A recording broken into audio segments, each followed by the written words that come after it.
末世来袭，系统每天随机奖励我一种无限物资。欢迎大家来到末日世界，在这里你们需要通过搜集物资来维持生命的同时，还需要对抗会随时夺走你们生命的丧坤以及变异的怪物。吉尔眼前出现了一个系统面，在他的视角中间出现了背包、交易窗口、聊天频道、邮件等界面。点开背包，里面空空如也。钉钉，无限资源系统与宿主绑定成功。背包里突然多出了一个矿泉水的图标，右下角还有一个无限的数字。吉尔将矿泉水取了出来，果然背包里那矿泉水的图标并没有消失。这个系统每天都能提供一样无限的物资，而今天是矿泉水。随后点开聊天频道，发现下面还有一个同城的标志。这里是个什么东西？突然传送到这里说要打丧坤，我想回去啊。完了，身边没有一点物资，外面全是坤坤，估计要白给了。我刚才亲眼看到一个倒霉的家伙被坤坤咬到，不一会就被毒化了，还好我跑得快。看他们的编号，最起码有几十万的人来到了这个末日世界，与自己处在同一座城市，是不是还有更多的人，更多的城市？点开交易平台，发现已经有少部分人在售卖物资了，大多是食物和水，也有少部分的其余物资，如手电、打火机等。交易的方式是以物易物，由售卖者提出条件，只要购买者拥有相应的物资，那么交易就能达成。交易平台的物资主要是光暖和资源的商品能够被物资。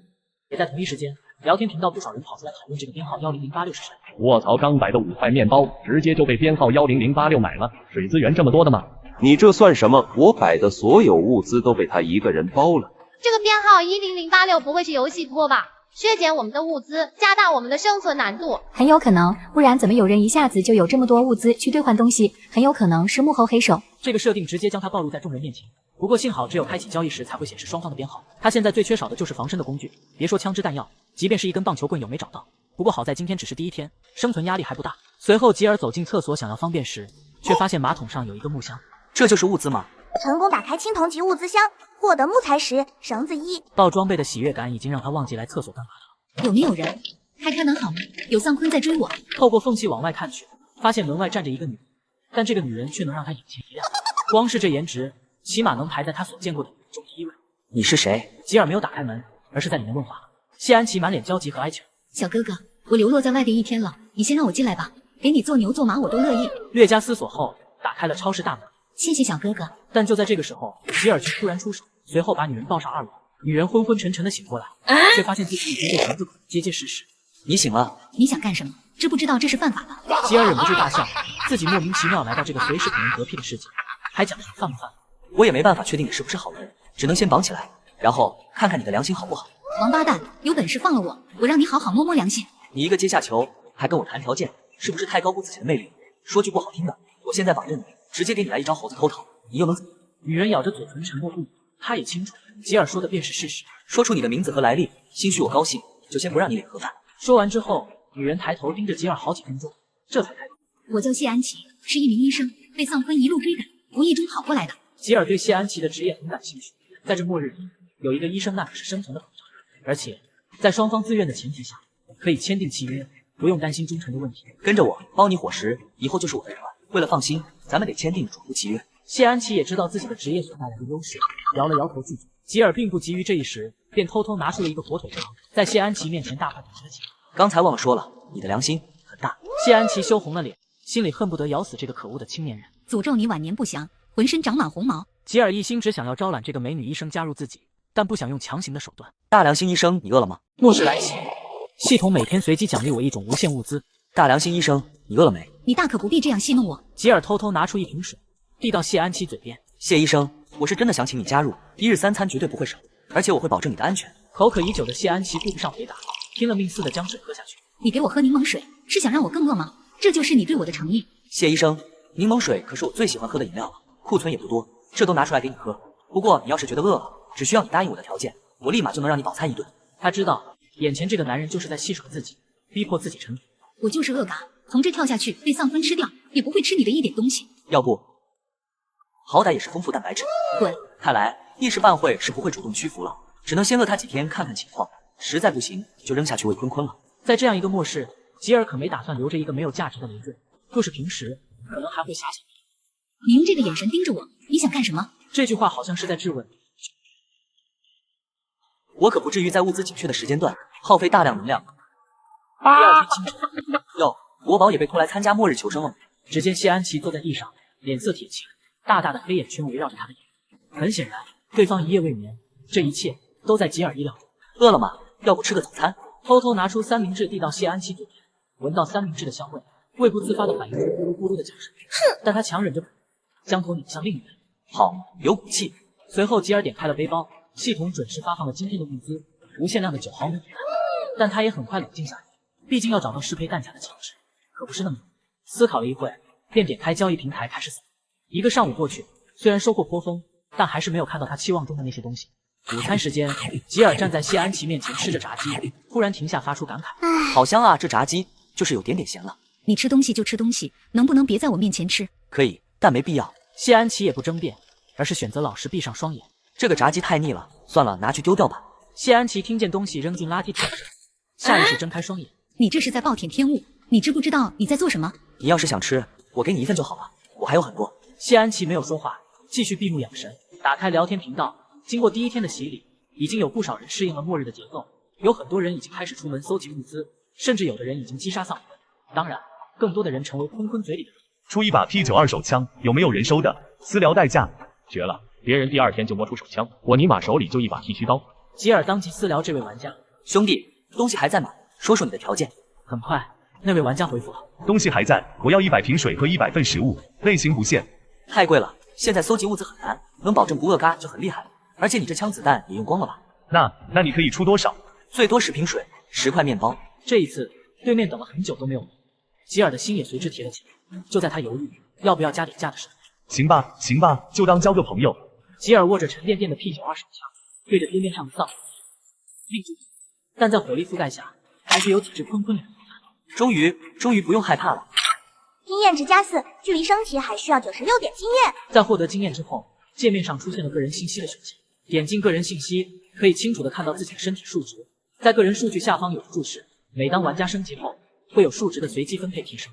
经验值的获取取决于击杀坤坤的数量、等级。看来躲藏在这个废弃超市只是权宜之计。这个注释有提到丧坤等级，很有可能等级高一点的坤坤能直接入侵这个超市，这里并不安全。强烈的危机感将刚刚的喜悦感冲淡，为求自保，还是得主动出击去尽快升级。爬上超市的楼顶，拿出望远镜看着远处的丧坤，这里的视野很好，他想在楼顶用安全的距离击杀丧坤，来获取经验值。随后便拿出 P92手枪开始。许多坤坤当即离开，其余的坤坤也朝着枪声走了过来，但是只是走到了附近，而不清楚是在哪个具体位置发出的声音。这些应该便是最低级的丧坤了，完全的行坤走动。获得经验1，距离升级还需要83点经验。获得经验1，距离升级还需要66点经验。获得经验1，距离升级还需要49点经验。突然，末日来袭，系统每天随机奖励我一种无限物资。恭喜玩家升级，还请再接再厉。吉尔点开个人信息查看升级后数值的变化，一共涨了5点数值，看来和网游也差不多。刚回到2楼住所，就看到谢安琪如同一只毛毛虫在地板上飞，连续2天的饥饿已经让他开始产生幻觉。吉尔刚拿出一份香喷喷的三明治，谢安琪那双大眼睛就盯了过来。大良心医生，你要不要吃点？听着吉尔诱惑的话语，谢安琪没有回应，尽管肚子已经开始叫。就在这时，吉尔把三明治放到他的嘴巴前。你有病吗？吉尔直接将三明治塞进谢安琪的嘴里，谢安琪下意识地吃了一口，三明治的鲜味差点想让他流泪。你休想让我屈服！再来一口吗？谢安琪即便铁骨铮铮，可嘴巴还是不由自主地张开。但下一刻，吉尔直接将三明治塞到自己口里。哎呀妈呀，真香！你耍我？等你想通了，跟了我，那还不是想吃就吃？之所以给谢安琪吃一口，自然不是善心大发，在经受几天饥饿之后，能够尝到一口三明治，就如同瘾君子一样，没有第2口、第3口，只会让他更难受。谢医生，不得不说，你是真的绝哈！给你这么好的条件，只是让你成为我的队友，这你都不愿意。谢安琪只是静静地看着他，一言不发。就在这个时候，吉尔突然想到一个问题：谢医生，你说如果我突然放了你，会做什么？你要是放了我，我第一件事就是嘎了你这个渣男。渣男可不能用在我身上，那都是骗财骗色，我可担不起这个名头。毕竟咱俩可没发生什么事情。末世的第3天清晨，发现今天的谢安琪居然没动静，他也分不清对方到底是熟睡还是饿晕了。谢医生，起床了！连续叫了好几声，谢安琪仍不回应。你要是还不起来，我可要给你做人工呼吸了。滚！吉尔拿出葡萄糖糖水喂给对方。谢医生，我不在的时候，你可要老老实实的，不然把这坤坤引过来了，可不能怪谁。随后吉尔按照惯例打开背包的那一刻，吉尔惊呆了。第3天的物资居然是无限量的小雨伞。这个物资有个锤子用，难道拿来装水砸坤坤吗？谢医生，你知道这个东西有什么用途？谢安琪看一眼小雨伞，脸色微红。无聊。我的意思是，这个东西有没有其他用途？正常用途我还是会用的。小雨伞的原料是橡胶，可以充当绷带、气囊，装上水之后也可以充当简易的高空炸弹。不过对坤坤估计没什么用。经过谢安琪的提示，吉尔意识到小雨伞的战略性。绷带本就是稀缺的医疗物资，如果可以有替代品，那么对生存来说显然多了一种补偿。随手放了几百个小雨伞在交易平台，再次来到超市楼顶，不急不忙的睡。获得经验1，获得经验1，获得经验1，获得经验1。闲暇之余，打开了交易平台，小雨伞竟出乎意料的好卖。要知道，它的兑换条件都是一些必备物资。点开聊天频道，这才明白过来。兄弟们，东园小区有一个飞机节有偿换物资，卧槽！666在哪？好兄弟发个坐标。红球，我只是好奇，没别的意思。坐标已发，235452，距离不远的兄弟们开冲吧。那个有没有1？我也可以的，只要给我食物和水，有意的私聊我，么么哒。显然，吉尔的小雨伞能够出手这么快，有他们的一份功劳。接着，吉尔再次把注意力在大街上。获得经验1，获得经验1，获得经验1。恭喜玩家升级，请再接再厉。就在这个时候，吉尔突然心生警觉，末世来袭，系统每天随机奖励我一种无限物资。一个贼眉鼠眼的黄毛偷偷潜入了脚底下的超市之中，没想到麻烦来得这么快。而此时的2楼，救命啊！谁来救救我？嘿嘿，没想到出来搜集物资，居然遇到这么一个漂亮的女人。就在黄毛即将靠近谢安琪时，我的人你也敢动？大哥，我错了，我还没碰到呢，放我一马吧，我给您做牛做马。你就是叫我爹也没有用。是，您是我爷爷。听着黄毛求情的话语，心中烦躁，又想到他差点染指谢安琪，不知为何情绪无法控制。黄毛当场领了盒饭，看着对方的西瓜在地上没有了动静，好半天之后，吉尔才回过神来。随后他走到惊慌失措的谢安琪身边，没嘎巴。谢安琪放声大哭，想到自己刚才差点就要被，心中就止不住的委屈。随后吉尔为他解开了绳子，来到超市门外，拿着装满水的背包和食物跑到谢安琪旁。你这是什么意思？放你离开，背包里面有食物和水，不过之后是嘎是火，就看你好用。前后3天遇到2个人，说明这里已经不安全了。至于谢安琪，留下一些物资，也算是仁至义尽。下一刻，谢安琪竟屁颠屁颠的跟了上去。到了中午时，你都跟了一路了，还想跟到什么时候？过来一起吃午餐吧。看着眼前狼吞虎咽的谢安琪，谢医生，你跟了我一路，到底是想干什么？就是加入你，给我1日3餐，然后保护我。你说的条件，你该不会反悔了吧？你之前不是宁嘎不从吗？现在跟着我，就为了这个？谢安琪低头，有些脸红。那到底还作不作数？作数，当然作数了。随后，吉尔伸出手，发出组队和契约签订申请。组队成功，属仆契约签订成功。组队完成的一瞬间，2人的个人信息一览无余。组队中的玩家之间会有查看定位、队内语音等功能，同时队友之间可以选择性的赠予部分经验，还不能互相伤害。而主仆契约则是在这基础上增加了一条强力约束：主嘎、仆嘎想要解除契约，也只有主人有这个权利。谢医生，叫声主人来听听。谢安琪没好气的看了他一眼，这2个字他还叫不出口。随后2人继续赶路，一路上小心翼翼，倒也没有遇到什么太大的危险。挡路的坤坤全都变成了西瓜。吉尔，还有多远呢？别吵，这里可不止这3头坤坤，小声点儿。这一路上跟着吉尔，他可以说是提心吊胆，甚至想着还不如待在之前的小超市里安全呢。2人走了一会后，只见前面街道有很多正在漫无目的行走。你先走过去，吸引那边的坤坤过来，我在后面补枪。我们还是回去吧。你相信我，没事的。谢安琪还是一脸犹豫。我不敢，我害怕。你再不去，我就不要你了，把你丢这了。随后谢安琪负责吸引，吉尔则在后面搞车死。不一会，门口的坤坤都领西瓜，2人便钻进了商店里。谢医生，我们是队友，而不是我带着一个拖油瓶，而且我是队长。下次我让你做什么的时候，你就去做什么，千万不要再说什么害怕这样的话。谢安琪脸色有些不好看，但是他知道吉尔说的是事实。对不起，我知道了，我以后会好好听话的。放心吧，我会保护你的安全的，自然不会食言的。我让你走，也是有把握不会让丧坤碰到我。谢安琪有些不好意思的点点头。我们先休息一下吧，然后今晚就在这里过夜，明天再看看能不能离开这个街区。夜晚的时候，这些坤坤会非常的活跃，感知相比白天也更加敏锐。这个时候出去，就算没有被发现，哪怕一点点小动静，也会吸引来成群结队的坤坤。我们这到底是要去什么地方啊？今天一路提心吊胆的，我们还不如待在之前的小超市里来的好呢。那小超市有什么好的？要什么没什么，待在那里落个脚，1天2天还可以。万一哪一天那爆发了坤潮，那我们2个大活人到时候只怕连渣都不剩了。谢安琪点点头，她可不是个笨女人，虽然相比这个大男人来说有些胆小，但她还是很识时务的。第2天一大早，吉尔满怀期待的打开背包，今天的无限量物资感冒颗粒，这是十分实用的医疗物资，毕竟在这样恶劣的环境，感冒发烧是很正常的事情。吉尔走到窗户，掏出了望远镜，街面上的情况非常平静，一眼望过去只有几只鲲鲲。我也不瞒你，我这一次打算前往郊区，那里有一座别墅区，人口密度也很小，丧鲲自然也不会很多，最起码会比小超市要好得多。现在的生活水准也好不到哪里去，好吧？好了，你不要发牢骚了，出发吧。两人一路小心翼翼的前进，到了晚上便找了一个安全的地方休息。第二天一大早，吉尔满怀期待的打开背包，系统，你该不会是在逗我吧？看着背包里的多出来的新无线棉花，满脸纠结。棉花有什么用？又不能吃不能喝，难道还想叫我凉凉的时候用来裹着自己？随后二人便继续前往吉尔口中的郊外别墅区，隐隐间雷声，时不时刮来的风，似乎在示意着恶劣天气的到来。末世来袭，系统每天随机奖励我一种无限物资。随后二人便继续前往吉尔口中的郊外别墅区，隐隐间雷声轰鸣，时不时刮来的风，似乎在示意着恶劣天气的到来。好像要下雨了，咱们有没有雨伞啊？这样的环境下，如果我们感冒了，后果会不堪设想的。雨伞可没有，但如果你害怕感冒，那正好我这里有充足的感冒颗粒。我可不怕感冒，我只是担心你这个输出生病，到时候剩我一个奶妈在旁边干着急，等着被团灭。临近别墅区的时候，两人躲在不远处的一座山里，吉尔正拿着望远镜观察别墅区的情况。是别墅区里的情况很差吗？没事，只不过跟之前的情报有所出入，这里的鲲鲲并不算少，甚至有点多，但也不算棘手，只是需要一些布置。如果别墅区真的太危险了，我们可以先找另外的安全避难所，等以后装备好了再回来。你什么时候见我莽撞过？说会带你进去住别墅，就自然不会骗你。倒是你，可别再给我掉链子了，尽快适应末日下的生存。即便有一天我不在了，你也能自己很好的生存下去。不要说不吉利的话，我也知道我掉链子，但是我看到鲲鲲真的好害怕。随后吉尔偷偷拿出一把弓箭，我们休整一下就进别墅区了，你一定要听我指挥。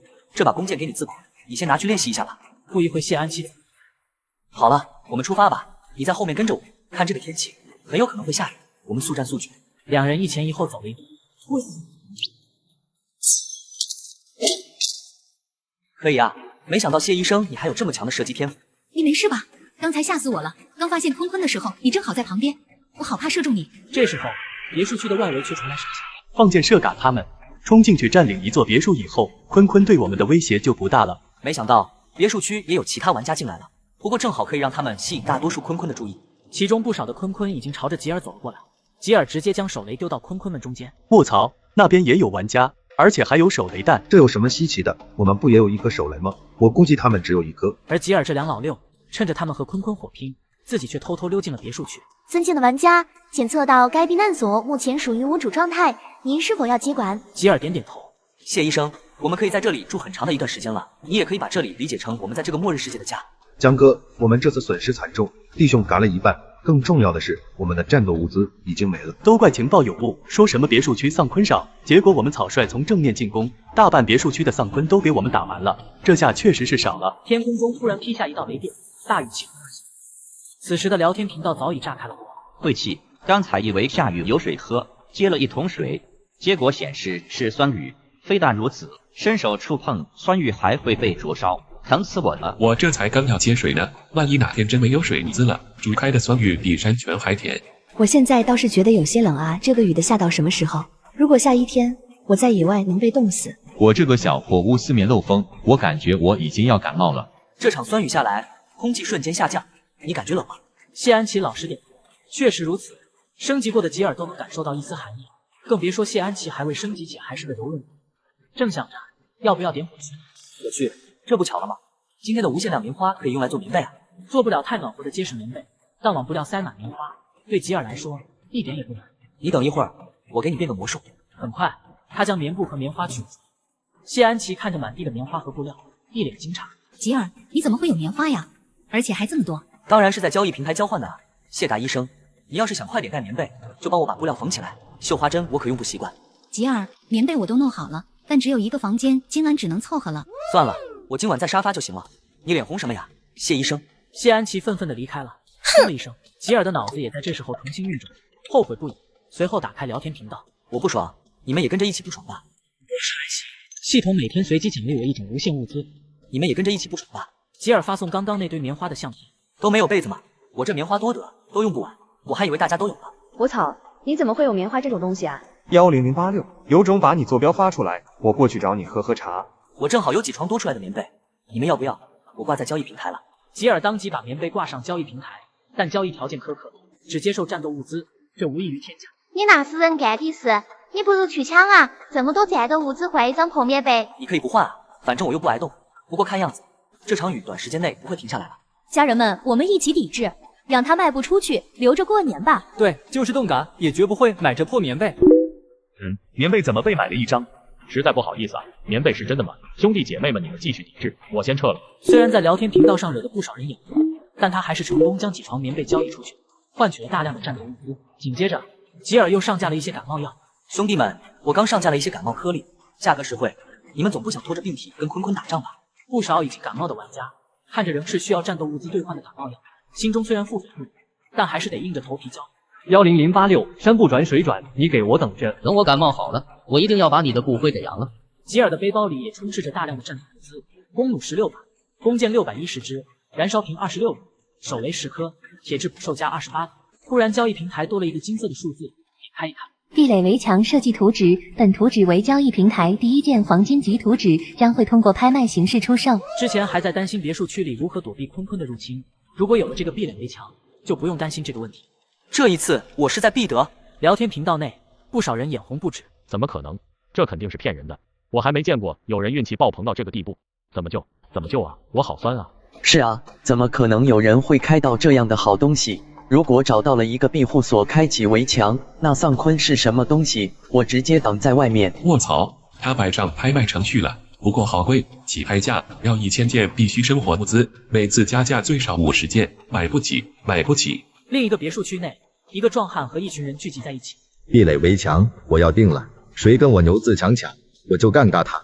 一座信号站里，不少人围着一个英俊男子，静静的在等待对方下达命令。周少，只要您一声令下，我们立马去搜集资源，参与拍卖，或者找到那位玩家。不必了，这份黄金图纸绝对不止我们一个势力眼射，想要去狙击卖家更不可能。系统在这方面的保护还是很周到的，而且我周书剑不是这种为达目的不择手段的人。聊天频道里，黄金级别的围墙图纸也吸引了不少独狼幸存者。你们说这张黄金级别的图纸最后会被谁买到啊？别的不知道，我们这有一个为首的叫牛自强，号称东区第一大团体，我认为他们竞拍成功的概率很大。说到大团体，就不得不说起我们南区的周少，聚集的都是一些没有物资，短短几天就凭着谋略带领我们攻占了信号站庇护所，强的一批。我觉得周少也能成。有没有这个可能？那个10086看起来挺有料，你们说他会不会参与竞拍？不可能，绝对不可能。我猜测10086是个独狼，别人都是一个团体一起竞拍，他独狼能有多少物资？就是10086是什么牛马？最多算他发点棉被财，还想着去参与黄金级别图纸的竞拍，别搞笑了，怕是入场的100份生活物资都凑不够。进入拍卖行界面的时候，赫然有着数十位买家，显然并不像聊天频道所说的那样。欢迎来到末日交易拍卖行，需要加拍时可以点击界面的加拍按钮，完成加拍。最高价时，如无加拍即为拍卖成功。参与拍卖的买家背包所拥有的物资都会被换算成生活物资。吉尔静静等待着拍卖行的开拍，其他人也是如此。第一件拍卖品：黄金级别图纸壁垒围墙，起拍价100份生活必备物资，每次加价最少10份。本拍卖行会抽取最终价的2%作为佣金。1号买家亮灯，3号买家亮灯，110份生活物资。吉尔是8号买家，还没有出价，一直在看着这份黄金级别的图纸价格一路飙升。9号买家出价300份生活物资。卧槽，300份，那就是300瓶水和300份食物，150斤的粮食，这能让人活多久啊？我的天啊，300瓶水和150斤的食物，这他妈是土豪吧？我认得这个9号买家，他是牛自强。同时，9号买家发了一条信息：这份图纸我牛自强要定了，我看谁跟我争。今天如果你买走了，以后被我看见，我就把你家给拆了，顺道把你嘎了。5号买家举牌，无视了牛自强的威胁。5号玩家举牌，310份生活物资。牛自强是谁？我没兴趣知道。这件图纸，我周书剑也很感兴趣。抱歉，无法割爱。我去，5号买家竟然是周少，我想做你的小弟，只要给口吃的就行。去他妈的！你以为周少的小弟是谁想做就能做的吗？你也不看看你是什么东西。周少，我力气大，我可以帮您干活。周书剑是吧？咱们这个梁子结下来了。牛马先生执意要把这口气出在周某身上，但周某也不是什么软柿子，放牛过来便是。至于图纸，价高者得。5号买家出价310份生活物资，有没有其他买家继续出价的？牛自强在别墅里怒声大骂，他的团队已经支撑不起更多的生活物资去参与竞拍了。没有其他买家加价，310份物资第一次。周书建嘴角露出一抹轻蔑的笑容。什么牛马强，什么乐色，根本不值一提。就在这个时候，8号买家出价400份生活物资，正是吉尔，他在最后时刻出手了。周书建一愣，他没想到竟然有人在等着最后抄底，而且一出手就是50份生活物资。我擦，这也太土豪了吧！400份生活物资，这够我活多久啊？谁知道这个土豪是谁？我想做他的女朋友。小骚蹄子，就你做梦还差不多。8号买家，如果你看得到的话，请私聊我，我本人长得很好看的。上面的你爬吧，你好意思说你长得漂亮？8号看看我以前是有50万粉丝的网红，我可什么武功都会哦。这人谁啊？竟然抢我周书建看上的东西，他疯了吧？好啊，我就不信了。5号买家亮灯，450份生活物资。吉尔看着上面的加价，丝毫不以为意，他别的什么都没有，唯独就是这样。8号玩家亮灯，500份生活物资。这怎么可能？500份物资到底是何方神圣？不管你是谁，都不能跟我周书建抢东西。这是我周书建看上的，无论是谁都不能跟我抢。给老子加价，550份。旁边一个男子顿时慌了。周少，我们的生活物资不够了，如果再继续加价的话，那我们最基本的生活都有问题。你给我滚开！我就不信他还有这么多的物资。5号买家亮灯，550份生活物资。这个周书建家底挺厚的嘛，竟然能凑够那么多的物资，看来有点东西，但不多。8号买家亮灯，600份生活物资。这一次周书建没有再亮灯，他的物资不够，实在是有心无力。600份物资第一次，600份物资第二次，600份物资第三次。恭喜编号10086玩家竞拍成功，获得黄金级别图纸，壁垒围墙。话说，刚才有人说10086不参加竞拍的去哪了？我这里正好有尴尬的坤坤，还冒着热气，你如果要吃，我给你发坐标。聊天频道内，大部分都是在讨论吉尔的恐怖实力。离谱，没想到10086有这么多生活物资600份啊！我连他的零头都拿不出来，恐怖如斯。谁知道10086住在哪里？我就算是拼了命也要去找他，我要求他收我做他的小弟。末日来袭，系统每天随机奖励我一种无限物资。而这个时候，吉尔大概看了一下图纸所需的材料。尊敬的玩家，是否需要打造壁垒围墙？吉尔点点头。他们所在的别墅外，一座围墙从天而降，其厚度即便是伸展双臂都未必能够摸到边。这就是那个黄金级别的图纸吗？作为队友，谢安琪自然知道吉尔是10086。经过商量，吉尔打算前往坤坤聚集地搜寻物资，让谢安琪留在别墅里。那你注意安全，情况不对就马上回来，我在家里等你，我也会抓紧练习弩箭的。随后，吉尔爬上了居民楼，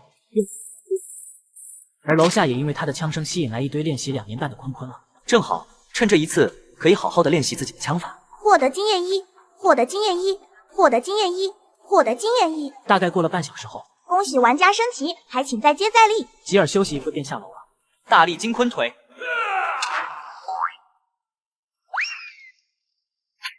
吉尔没想到升级之后的力气居然那么大。要知道，坤坤的身体素质可比人类要强横许多。这一脚能把坤坤踹到地板都烂了，如果踹在人身上，那不。坤坤看到自己的同伴被踹飞，并不知道害怕，他们只会更加愤怒地发起攻击。来得好！吉尔拿出之前搜到的白银防刀，一时间竟然没有后继的坤坤到来。看来住旁边别墅区的那个团队已经将附近丧坤群基本清理了一遍。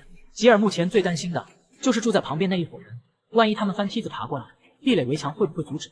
随后吉尔回到别墅，通过大门。吉尔，你可算回来了，没受伤吧？吉尔一把抓起谢安琪的手，哪有那么容易受伤？我吉人自有天相。接下来，吉尔赠予一部分经验，谢安琪直接升到了3级。升到了3级，不错不错。不过目前最重要的是保证自己的发育，短时间内恐怕他都要落后自己一个等级了。你都不知道我在家里有多担心你，我看着你的经验条蹭蹭的往上涨，我的心都提到嗓子眼了。确实有些波折，不过有惊无险。这一波经验值直接让我们的身体素质得到质的飞跃，特别是你，也算是有一丝自保的能力。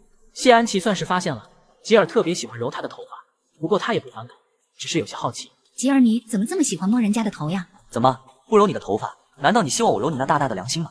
之前给你机会，你也不中用啊。尊敬的玩家，在您的壁垒围墙外有几位不明身份的玩家接近。脸红的吉尔犹如被泼了一桶冷水，瞬间清醒。吉尔，怎么了？如果不是遇到紧急情况，机智的吉尔绝不会有这么突然的变化。围墙外边有不明身份的幸存者接近，得去看一下。我陪你一起出门看看。你不要出去，你到2楼拿着弩箭，情况不对就给我支援。都是因为你们，煮熟的鸭子都给飞了。如果不开眼，就别怪我拿你们当活靶子了。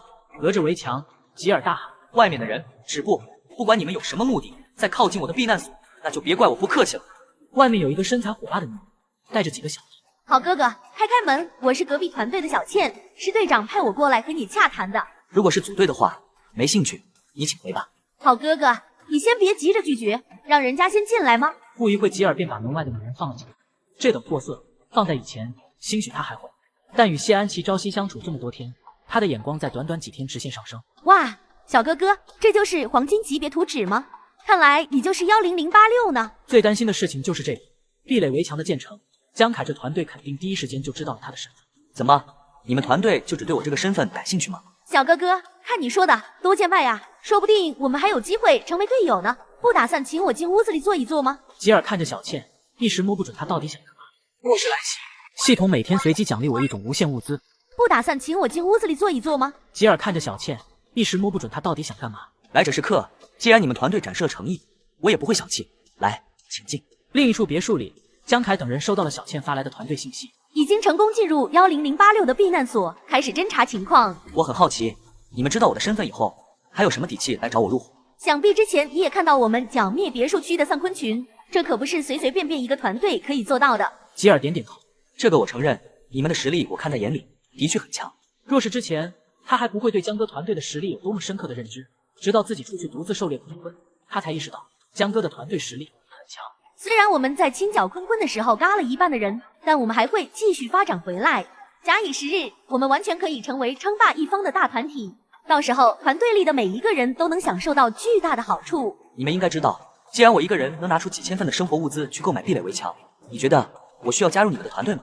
小倩背对的哑口无言。所以你们就不要浪费时间在我身上了。我们姑且算是邻居，这点薄礼还请收下。如果没什么事，就请回吧。小哥哥这么大方，让人真不好意思呢。要不让小倩展示一下降龙18掌？老实说，我对你不太感兴趣，别逼我翻脸，好吗？随后便将小倩送出围墙外，关好大门。你怎么还把物资送给他们呢？即便我们物资多，也不能这样浪费呀。这你就不懂了。你信不信？最迟明天，甚至今晚，他们团队绝对按捺不住，对我们下手。那你还给他们物资，这不是更加暴露了我们的物资储备？还是说你想让他们吃饱了再来跟我们打呀？我就是让他们知道我们物资很多，让他们忍不住，而我们就将计就计，直接来个守株待兔。那你打算怎么当这个老六？吉尔从背包取出一堆战斗物资，有燃烧瓶、铁质捕兽夹、大量弩箭、P92手枪。我打算在围墙内制作好各种陷阱，等他们过来，让他们插翅难飞。敢惦记我们，真是活腻歪了。谢安琪看着自信满满的吉尔，顿时感觉心里暖暖。那么有什么需要我来帮忙的吗？既然谢大医生主动请缨，那你就拿几个捕兽夹放到墙角上，用一些东西遮盖起来，这是给他们的开胃菜。另外一边，小倩已经回到自己的避难所，将物资上交，把刺探到的情况告知江凯。没想到这个10086居然有这么多的物资，看来他底子还是很厚实的。江凯等人已经按捺不住了，想要将吉尔所有物资，包括那个黄金级别的壁垒围墙占为己有。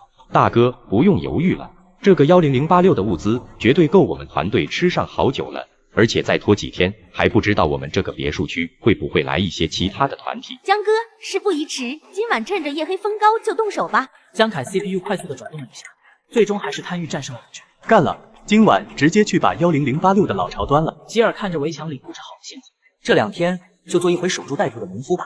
不是吉尔狠心，实在是在这末世之中，身边存在这么大的一个威胁，简直睡觉都不安稳。到了夜晚，吉尔俩人悄悄埋伏在围墙里。今晚他们真的会来偷袭我们吗？都过了这么久了，他们迟早会来。不过我也是在等，看看他们会不会猴急到今晚就忍不住。江凯的团队正如吉尔预料的一样，都拿好了装备，已经开始准备好了战斗。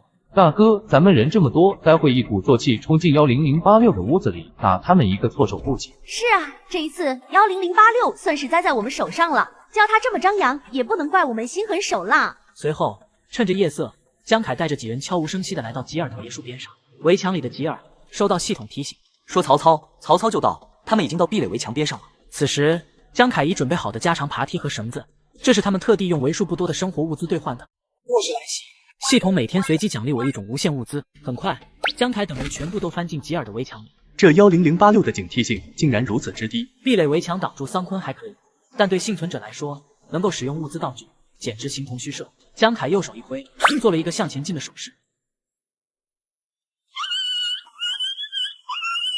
江凯转过身，却发现小弟的右腿上一个泛着寒光的铁质捕兽夹正牢牢擒在腿上。江哥，快看，是1008列。借着月光，隐约可以看到吉尔那一副风轻云淡、运筹帷幄的怡然自得的样子，让江凯心中警铃大作。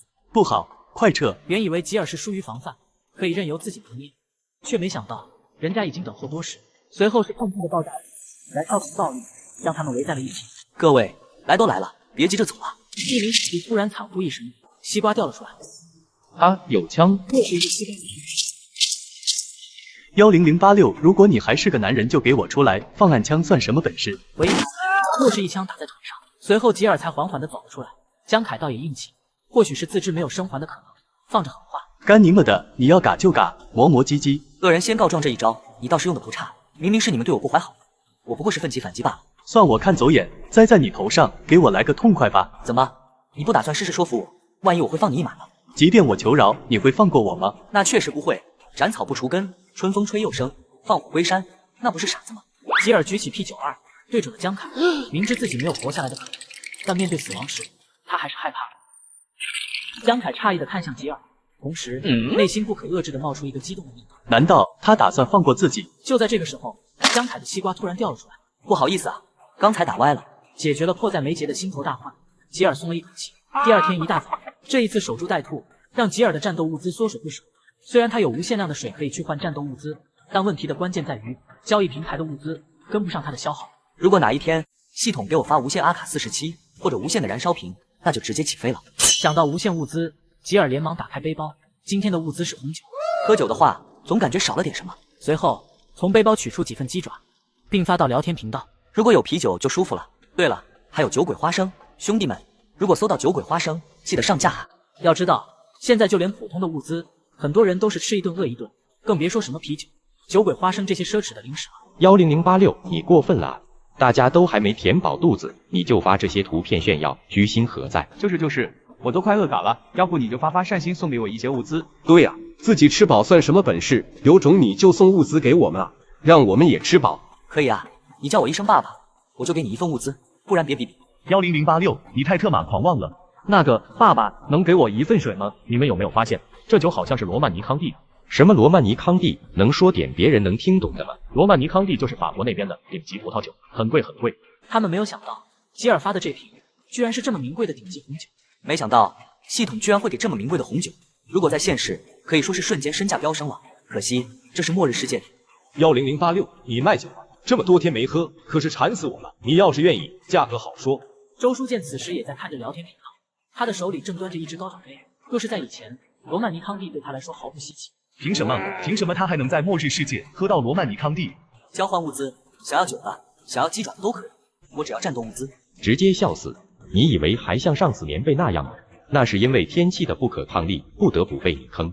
酒、鸡爪都是一些可有可无的生活物资，也配用战斗物资去兑换。所以说，你这样的穷逼就不要凑热闹了。我是提供给生活质量好的幸存者，很抱歉，你似乎不属于我的销售人群。10086，我全是星星号，打字都不会了，就你这点水准，还是重修9年义务教育吧。突然有一条私聊引起了吉尔的注意。你是吉尔吗？我是田小雨。末日来袭，系统每天随机奖励我一种无限物资。你是吉尔吗？我是田小雨。吉尔自然认识田小雨，甚至还挺熟悉的，毕竟这可是大名鼎鼎的大学校花呀。田校花，你是怎么把我认出来的？我可没有露脸，难不成你会透视？看到你发的图的衣服有点熟悉，然后还有你那骂人的语气，你忘了大学的时候，我总是说你骂人很厉害吗？这倒是真的，吉尔身上能拿出来的优点，也就是那张嘴了。田校花，你怎么也被选进这个末日游戏了？你那边情况如何？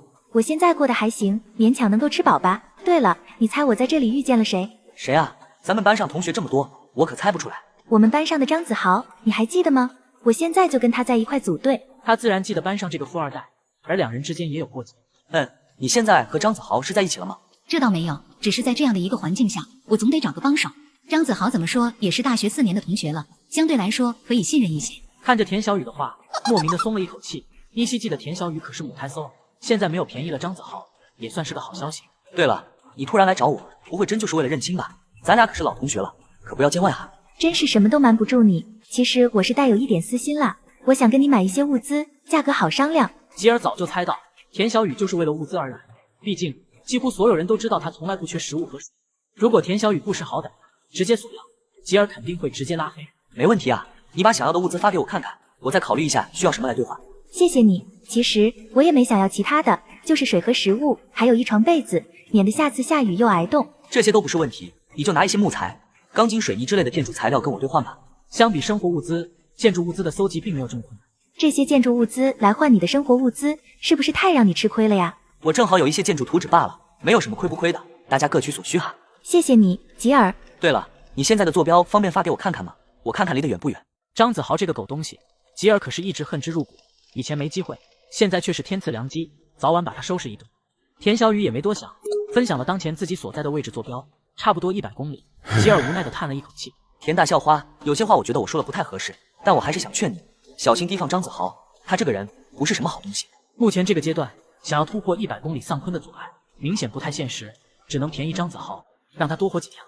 我其实也清楚，只是相比身边其他人，张子豪还算老实。如果哪天靠不住了，我再想办法吧。吉尔想了想，打算拿点装备给田小雨防身。我一会给你发把弩箭和几个燃烧瓶，这些送给你。如果哪天张子豪不老实，直接把他干掉，不要犹豫。田小雨有些无言以对，不过他也没有拒绝。那谢谢你了，之后我们再聊。张子豪再催了。怎么样？10086是不是吉尔？田小雨点点头，拿出一块面包分给对方。的确是吉尔没错，我也和他兑换了一些生活物资，够我们补给一段时间了。张子豪接过田小雨手中的面包，大口大口啃了起来。他们已经几天没有进食，如果不是遇到吉尔，很有可能就被杀了。吉尔还要我们拿物资去跟他兑换，土鳖就是土鳖，一辈子改不了贪小便宜的毛病。为了这点蝇头小利坑人，小气鬼。田小雨有些听不下去张子豪的嘲讽，要知道现在吃着的可是吉尔的食物，典型的吃饱了骂娘。你先吃吧，我去周围看看有没有落单的丧坤。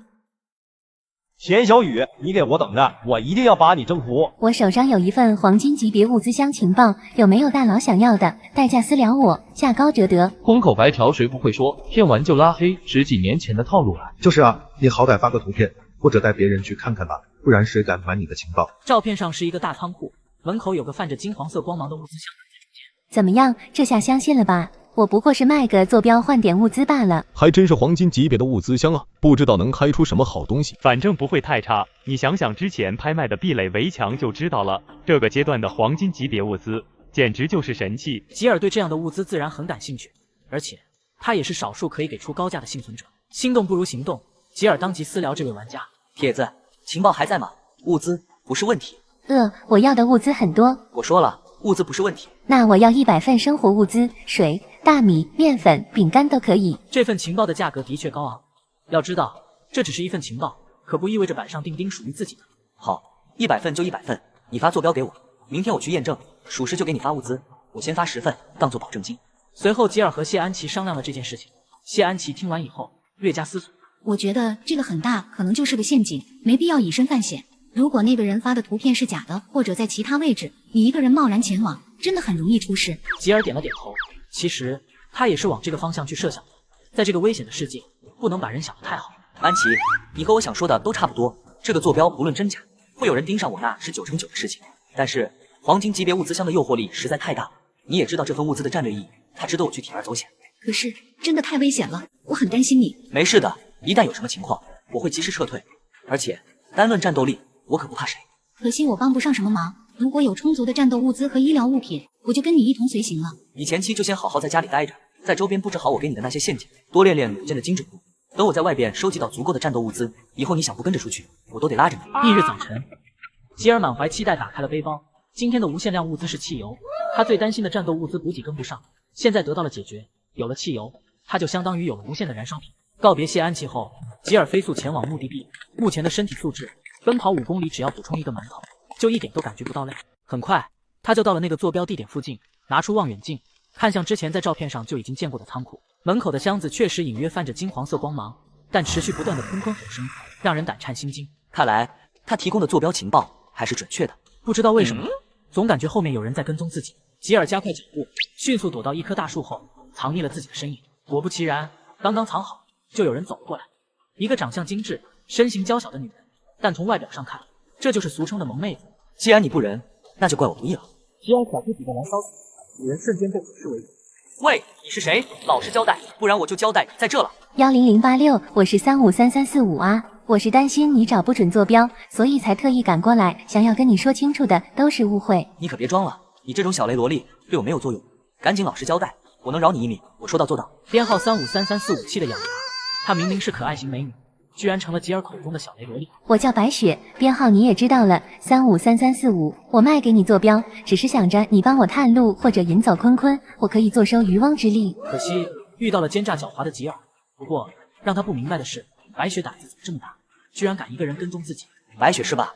你的队友了。我想独吞，就没有告知团队里的人。吉尔暂时相信这个解释，随后便缓缓往仓库的方向。喂，10086，我什么都说了，你是不是该把我放出来啊？喂，我说过饶你一命，说到做到，我也没杀你啊。至于你能不能出来，那就看你的造化，跟我没关系了。不一会，吉尔便来到了仓库门口，甩了几桶汽油过去，随后汽油桶便像燃烧瓶燃了起来。坤坤则被包围在里。吉尔获得经验1，获得经验1，获得经验1，获得经验1。恭喜宿主升级，请再接再厉。吉尔满意的看着个人信息面板，不错不错，5点的数值居然全加在了短板敏捷这个方向。数值提升之后，甚至觉得自己反应快到身边的苍蝇都能瞬间拍嘎。紧接着上前取走了黄金级别物资箱，打算找个角落偷偷看。出货，出货，给我出货！故事来袭。系统每天随机奖励我一种无限物资。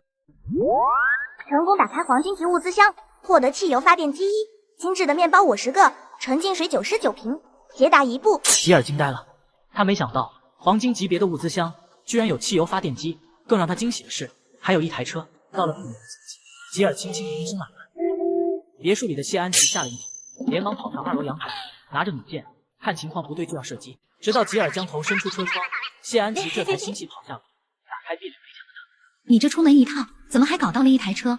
让我猜猜，是你拿到了黄金级别的物资箱，然后开出来的，对吗？怎么样，喜欢吗？有了车以后，我们的出行就方便很多了。谢安琪开心的点头。当然喜欢了，有了车以后，搜集物资就方便了很多。而且最重要的是，我可以和你一起出去搜集物资了。我们一个负责开车，一个负责狩猎。随后赠送300经验值给谢安琪，谢安琪也获得了。从面板数值来看，谢安琪的身体素质已经很不错，以后也放心带她一起出去搜集物资。一直让谢安琪在别墅区里待着，对她来说并不是好事。对了，我有一个大宝贝给你看看。大白天的不合适吧？当当当，你看这是什么？这是什么东西啊？是个草鸡吗？他原本想给谢安琪一个惊喜，却没有想到谢安琪并不认识汽油发电机。哎，你个小憨货，这是汽油发电机，我们以后有电可以用吗？汽油发电机，是不是说我们可以用电灯了？你就不能有点志气吗？大胆点！谢安琪 CPU 快速转动，差点给他冒烟了。我知道了，我们可以安装监控，给壁垒围墙装上报警器。给壁垒围墙装上监控和报警器，这是必须要做的事情。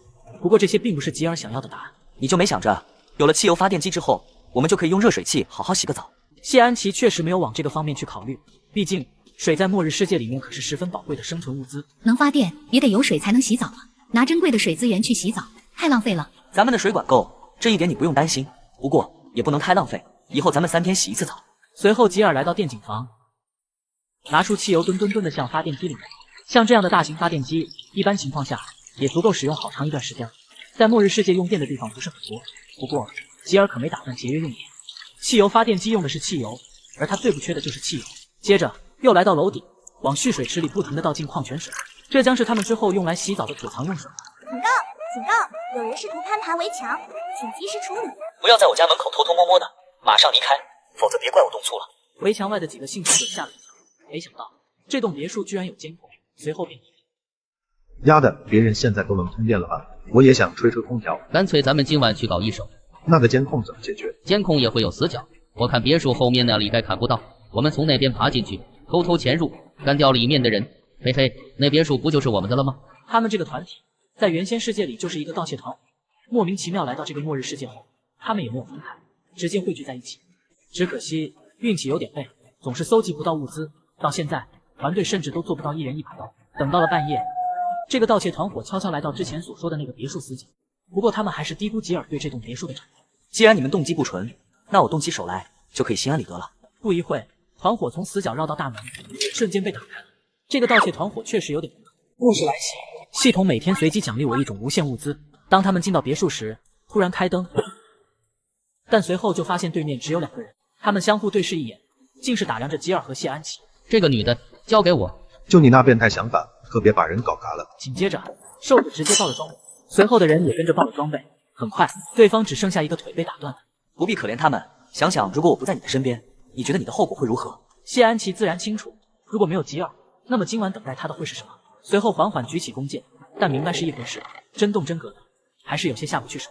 看来还是需要自己推一把，帮他跨过这个心理障碍。只有跨过这个心理障碍，他才能够真正在末日世界有立足的资格。安琪别怕，我一直都在。强烈的求生意志让他忍住剧烈的疼痛，慢慢的往外爬。吉尔用手遮住了谢安琪的眼睛，放手吧，谢医生。随后最后那名盗贼也领盒饭。谢安琪丢下弓箭，不停的在墙角呕吐。其实吉尔也有些恶心，虽然不是第一次打人，但还是第一次看到这么真实的画面，他都有些担心谢安琪会不会有心理阴影。在解决了那群盗贼后，他们改变了原本的计划，别墅区也开始陆陆续续有其他幸存者的到来。如果不未雨绸缪，不去提升等级和搜集物资，真到了那一天，仅靠着 P92手枪和无限汽油，想要守住这栋别墅，其实也不太可能。所以吉尔和谢安琪选择主动开车到比较远的丧坤聚集点，供给他们刷经验。我现在升到9级了，我打算今天一鼓作气升到第10级，看看身体有什么变化。好啊，而且我们来这边也不轻松，开车都得开2个多小时，趁此机会多积攒些经验升级也好。那就这么定了，待会你来开车，我负责搭坤坤。那你有什么作战计划了吗？我们待会儿找个草地上淋满汽油，然后开车到丧坤面前，把他们引过来，再放火烧掉，给他们来个生烤坤坤。好主意，你可太聪明了。吉尔有些不好意思地摸了摸头，他发现谢安琪现在对他简直唯命是从，做什么都是一通夸，搞得他都有些不好意思。这样的阵子，完全基于坤坤的没有灵智，这个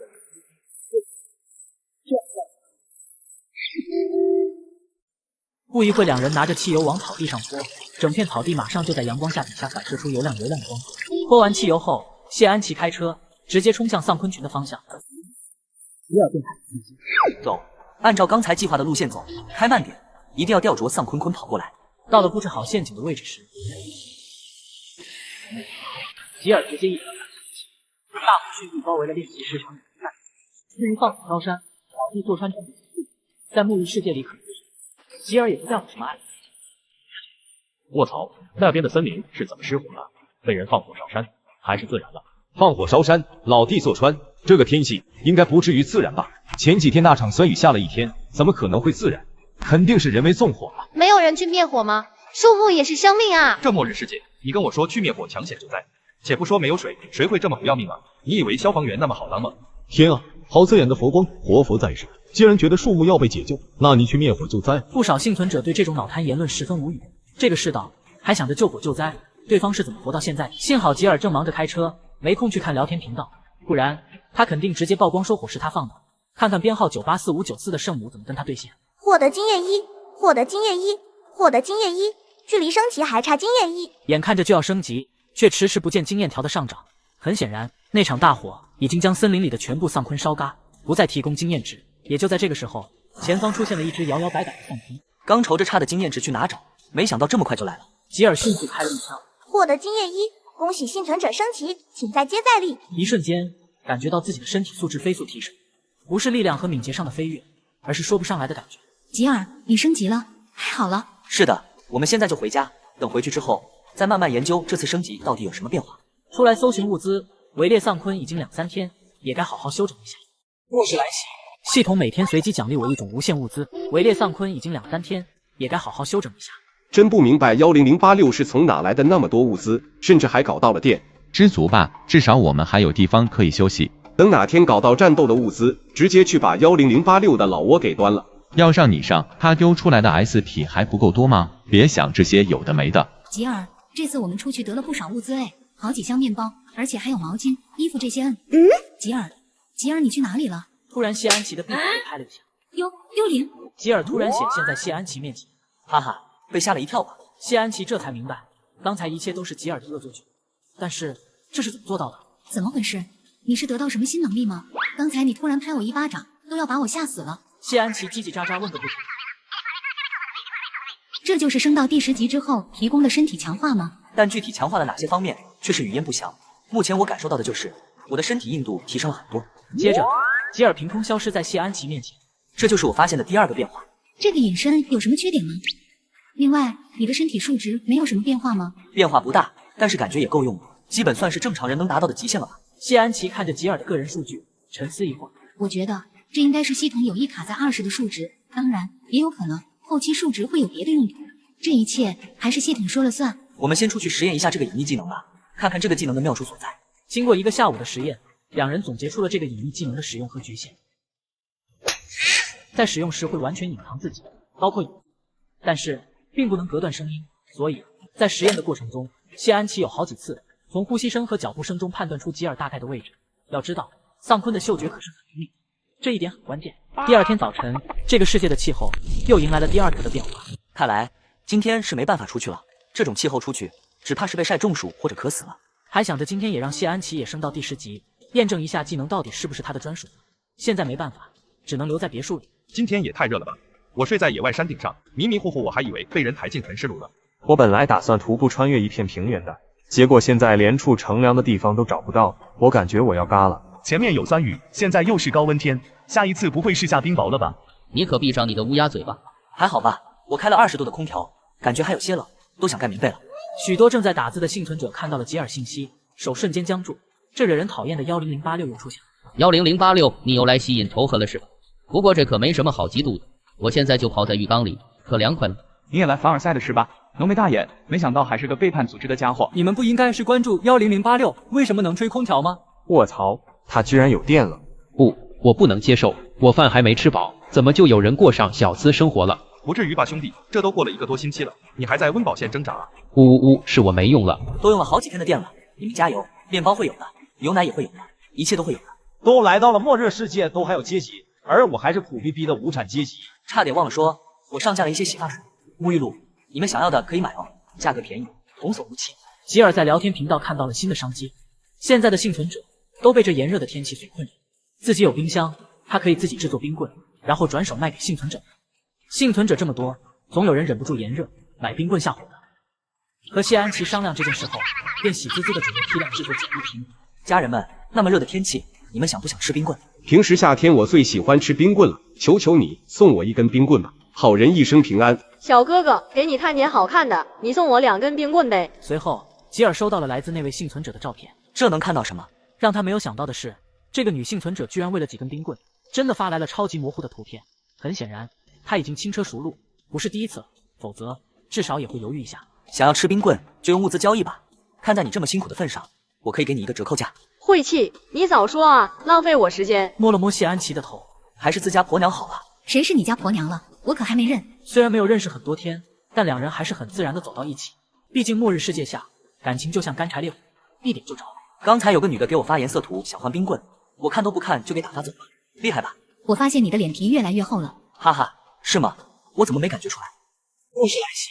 系统每天随机奖励我一种无限物资。极端的炎热天气过后，吉尔两人又重新投入到紧张的搜集物资作战当中。一旦幸存者多了起来，总有一天他会被群而攻之。所有的这一切都会被别人全部接受。吉尔，我们还要继续吗？我手有点麻了。那回去吧，也快到中午了，咱们回别墅里好好休息。最近有一个自称警长的人声名鹊起，聊天频道里都是关于他的讨论。你们知道吗？最近有一个叫警长的人正在招兵买马扩充势力。这没什么稀奇的吧？周书建和牛自强他们不都是自己建立同一个势力吗？你村里刚通网吗？牛自强的势力早被警长给灭了。这件事情我也听说了，警长半夜带着2、3个人往牛自强的别墅里扔了好几颗燃烧瓶和手雷，牛自强他们直接被活活烧嘎。听说警长那里的待遇挺好，也不管你有没有战斗物资，只要去了就可以领到粮食和水。有这种好事？那我只有一把石刀，去了警长那里他也收我。大家好，我是警长，我可以向大家保证，只要加入我们这个大家庭，我们就是一家人，相互帮助，这是我的坐标，我将在这里诚挚恭候各位。没想到警长亲自现身，并且发布招贤令，让众多幸存者震惊。周书建也是十分紧张，要知道警长可是和他的距离并不算远，迟早有一天他会和警长发生冲突。和手下商量一番之后，决定先下手为强。于是在一个夜晚，周书建的人手倾巢而出，埋伏在警长所在的那个巨堡，一挥手，10几个人一窝蜂冲了进去，却发现警长已经坐在客厅喝着茶，微笑着看向他们，明显早有准备。随后身后的队伍中突然有几个人毫无防备领了西瓜，还没弄清楚状况，带来的弟兄就倒了一大片，只剩下一些拿着武器走到警长身后的叛徒。不可能，队友之间无法产生直接伤害，你们是怎么做到的？队友之间确实无法彼此伤害，但如果他们并不是呢？周书建不知道什么时候，他的亲信大部分变成了警长的内应。警长，周书建也嘎了，您看是不是可以像之前您答应我的那个物资？我不喜欢叛徒，你今天能背叛周书建，明天也能背叛我，所以你嘎了才是最好的选择。你们把它处理掉，还有地上 S 体都拿去喂丧坤。翌日，周书建被警长灭掉的消息迅速传开，就连吉尔都有些惊讶。周书建、牛自强他们的实力还是很雄厚的，没想到就这么简单被警长灭掉。10086，我是警长。吉尔皱眉，这个警长怎么突然找上门了？现在警长就像个灾星一样，可不想和他扯上关系。明人不说暗话，只要你加入我的团队，以后你就是老二。我知道你的物资很足，但今后坤坤只会越来越厉害，只有强强联手才能活下去。这个警长画的大饼一环套一环的，更何况他还有无限量物资这个绝对反级别的东西。加入警长的团队，图什么？图警长是老头，有低保吗？你说的很好，但是我拒绝。你要知道，很快坤潮就会开始，更高级的坤坤也会陆续出现。你的物资确实很充足，但是你能够一直抵抗后面的丧坤潮吗？警长还挺关心我的，不过你多虑了。我有绝对的信心，在今后的末日世界里苟活下来，警长就不要在我身上浪费时间了。我希望你再好好考虑考虑。我丑话说在前面，如果我们不能成为朋友，那么迟早有一天会成为敌人。我不希望那一天的到来。循循善诱没有产生效果，警长便开始威胁，希望他低头。不过警长也只是试一试。警长的威逼利诱果然功夫到家啊！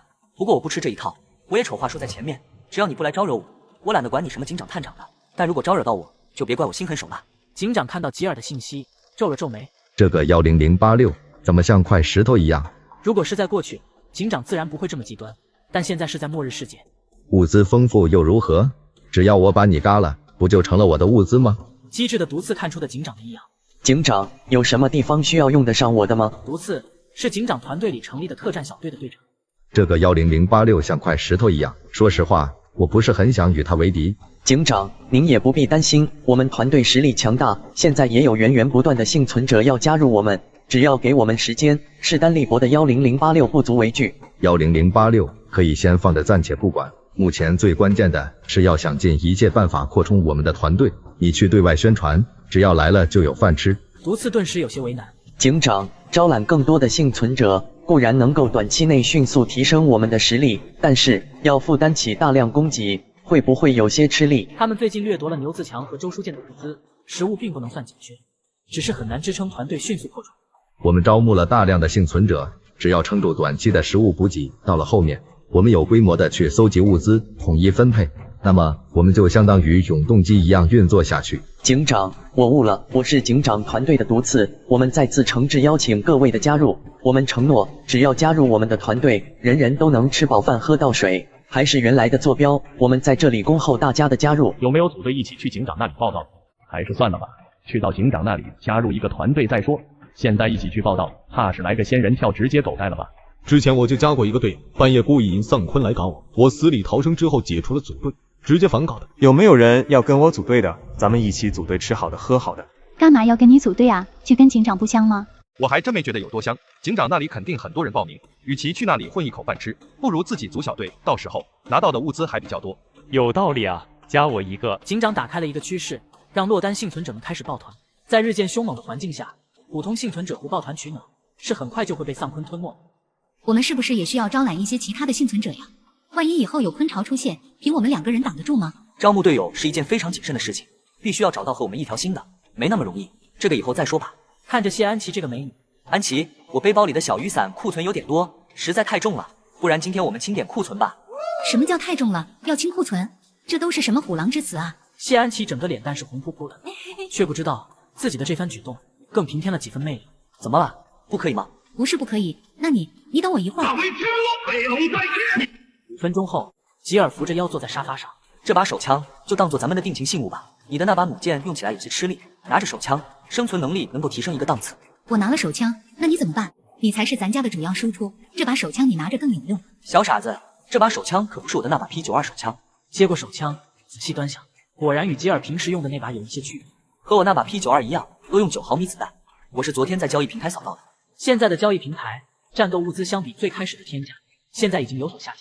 我一会先给你几千发，然后咱们正经的去小树林那练习枪法。啊，你好厉害呀，吉尔！想什么呢？你刚拿到枪，得多练练，这和弩箭可不一样。随后两人驱车来到一处小树林，吉尔拿出一个木棍，上面绑着一个布，放在10米远的地方。我们先练习10米，等你熟悉之后，我们加长距离。你之前有弩箭的使用经验，适应一下应该不难。没问题，看我的吧。刚开始接触枪的谢安琪，并不能命中理想的位置，但随着逐渐熟练，加之学习弩箭时培养的精准度，谢安琪上手很快。随后射出的2枪命中过。好，你的天赋可比我好多了，再多练练移动吧，到时候直接雌雄双煞，杀到坤坤大本营。我才不要叫雌雄双煞，叫反派的外号。可以，那咱先叫牛马2人组。在吉尔的指导下，谢安琪快速上手。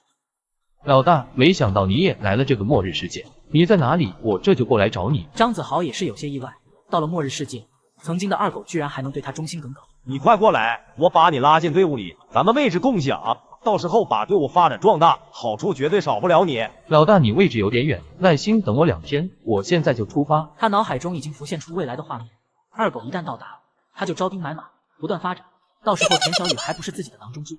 我们的生活补给不多了，我得再找吉尔买一些食物和水。张子豪听到，低头沉默不语。吉尔，又是吉尔，你一口一个吉尔，他算什么东西？一个臭屌丝罢了。等过段时间我组成团队，把规模做起来，我要他在我面前跪舔。田小雨被突然吓到，默默退后几步，与对方保持安全的距离。张子豪，你有些偏执了。吉尔是我们的大学同学，更是你曾经的舍友，如今帮助我们，我们应该感谢才对，而不是恩将仇报。舍友？老子可从来没把他当做舍友，和他住在一起那2年，老子都觉得他……田小雨还是第一次知道，张子豪和吉尔之间有这么深的纠缠。吉尔是我的好朋友，我不许你这么说他。在我看来，他很优秀。好朋友？我看你是喜欢他吧？大学4年没接受任何人，就是因为家伙吧？张子豪越说越激动，慢慢的靠近了田。末世来袭，系统每天随机奖励我一种无限物资。田小雨取出一把匕首。张子豪，你不要逼我。小雨，我不是那个意思，我只是有些激动，原谅我好吗？希望你以后可以控制好自己的情绪。我先出去搜集物资了。小雨，我跟你一起去，你一个人不安全。不用了，我只是在附近搜集物资，不会有危险的。目前还需要张子豪这个队友，最起码可以有个人照应。但现在张子豪有种让他出乎意料的躁动。随后田小雨打开聊天窗口，下意识地发出一句话：吉尔，你要是在我身边，那该多好啊！一声私聊弹窗的冒出，这段时间两人一直保持着联系。吉尔转头悄悄看了看刚刚上楼的谢安琪，当即回复了3个问号。结果田小雨发的那条信息马上被撤回了。不好意思，打错字了。田校花，今天又要跟我交换物资吗？我想找你聊天，不行吗？难道我们之间就只剩下交易了？看到信息时，仿佛也看到了田小雨的怨气。没有的事，咱是同学嘛，你随时可以找我聊天，偶尔我也可以给你当情绪垃圾桶，不过得加钱。原来他真的就只是把我当做朋友吗？算了，现在生活都还需要靠你接济，有小情绪，我还是自己打碎牙往肚子里吞了。不过我最近的生活物资确实不多了，还想找你换一点。好说，之前你给的那些木柴，我可是烧了不少的坤坤。田小雨沉默了一会儿，你能不能卖给我一些战斗物资？我现在比较需要。吉尔看了这条消息，眉头皱了起来。要知道，之前田小雨可没有主动开口要过这些，都是要一些生活物资之类的东西，现在却主动开口要购买武器，肯定有变故。身边有危险吗？坤坤还是幸存者，需要帮忙吗？我现在有车了，半天就可以到你那。我这并没有太多的坤坤，我所在的区域目前还算安全。那到底是什么情况？突然需要战斗物资？是张子豪，他最近有些不对劲，我不太放心。随后他便把今天张子豪的暴动和说的所有言论一并告诉了吉尔。看情况张子豪真的有些意图不轨了，你自己小心一点。如果有什么需要帮忙的可以找我，万一真动起手来千万不要手软。知道了知道了，我没有那么心慈手软的。先不聊了，天色已晚，我得回避难所了。郊外一栋楼的房顶上坐着一个瘦高男子，他正在躲避着夜晚的骚扰，这里可以给他提供安全的休息场地，补给能量。老大，再等等，我马上就来了，到时候咱哥俩直接拿下他。就在这个时候，吉尔收到一条消息10086，我这里有一本唐刀图纸，只要你开口，我就卖给你。吉尔有些奇怪，唐刀似乎也算不上什么高级物资啊，不过是白银级别的冷兵器。再看发消息的人，竟然是上次差点坑了吉尔一把的白雪。不要，没兴趣。这可不是普通的唐刀，这份图纸是可以使用20次的，而且这种唐刀用来对付丧坤会产生额外30%的伤害。这把唐刀这么厉害，那你怎么不自己留着打造，然后拿去卖钱？唐刀锻造的材料太多了，我们团队可负担不起。说说你的交易条件吧，我开始有点兴趣了。我要200瓶水、10箱面包或者50斤大米，嘻嘻。这些东西换算下来可不便宜，快要赶上当初拍卖壁垒围墙的价格。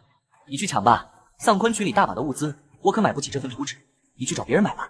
咱们也是熟人了，我给你优惠点啊。熟人，咱们可没有那么好的交情，不过是你坑我没坑成，最后作茧自缚，少来跟我套近乎。上次是我不对，但你也差点烧干我了啊！要不是我撒尿灭火，现在你都见不到我了。你看咱俩这也算扯平了。再说到这单生意，咱们是线上交易，你也不用担心我坑你了啊。看来白雪急着出手换取生活物资，可能已经是没米下锅了。50瓶水，20斤大米，这个价格很合适，只要你答应，我们以前的事情我也既往不咎了，以后有别的合作也可以继续谈。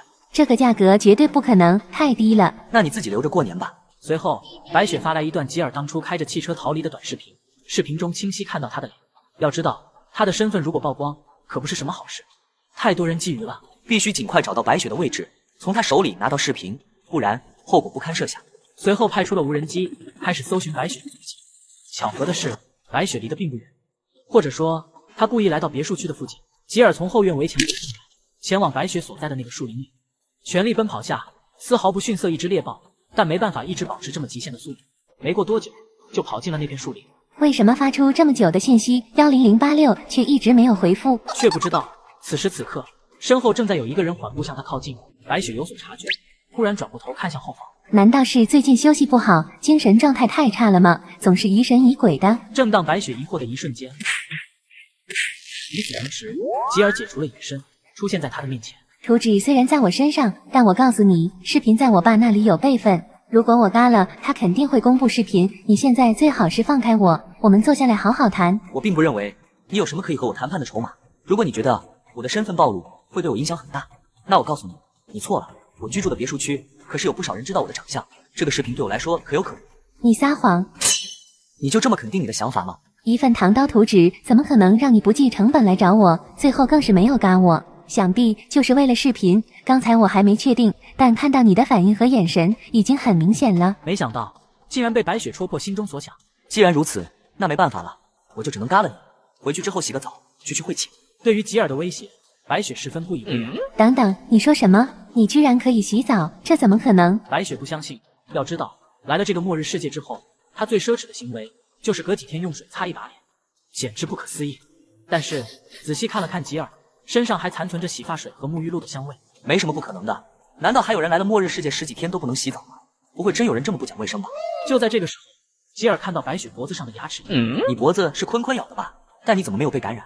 白雪脖子上的牙印正是丧坤的痕迹。正常情况下，被坤坤咬到肯定会被感染，但白雪却没有。怎么可能是丧坤？这是我以前男朋友中的草莓。你老实交代，到底是什么原因让你不怕丧坤的感染？然而白雪还是不肯开口。就在这个时候，你叫的人，不然呢？很快，一伙人走了过来。走在最前面的是一位中年男子。小雪，你怎么样？没受伤吧？爸，我没事。中年男子看向吉尔，神色一冷。大家一起上，救出小雪。显然，这个团队实力是属于比较弱的，难怪总是出售情报。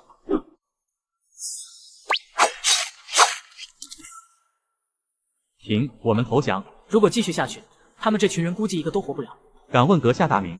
只要阁下愿意放了小雪，任何条件我白先行必定全力以赴。我想要的并不多，那份唐刀图纸给我就行。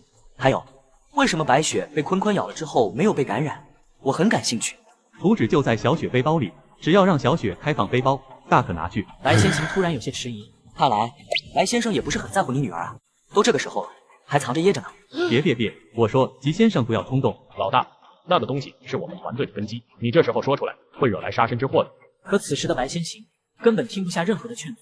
小雪之所以没有被感染，完全是因为我们获得了抗病毒血清。得知白雪是因为血清才不害怕感染，吉尔不由得有些。你女儿我可以不干，甚至你们都可以安然无恙的离开，但是必须拿抗病毒血清来换。白先行眉头紧锁。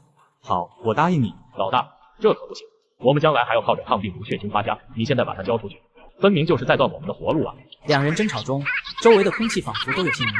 如果你要自己单干，我不拦着，但你只要还在这个团队，我就是老大。你对我的决策有什么意见吗？僵持一会儿之后，终究是黑虎认了怂。好，你是老大，都他妈听你的。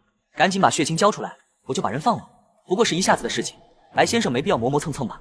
吉先生有所不知，抗病毒血清数量极少，我们都没有带在身上，而是派人专门看守。吉尔 CPU 快速的转动了一下，接受了这个理由。那3天后的中午，你带着20瓶抗病毒血清来这里，到时候我们一手交人，一手交货。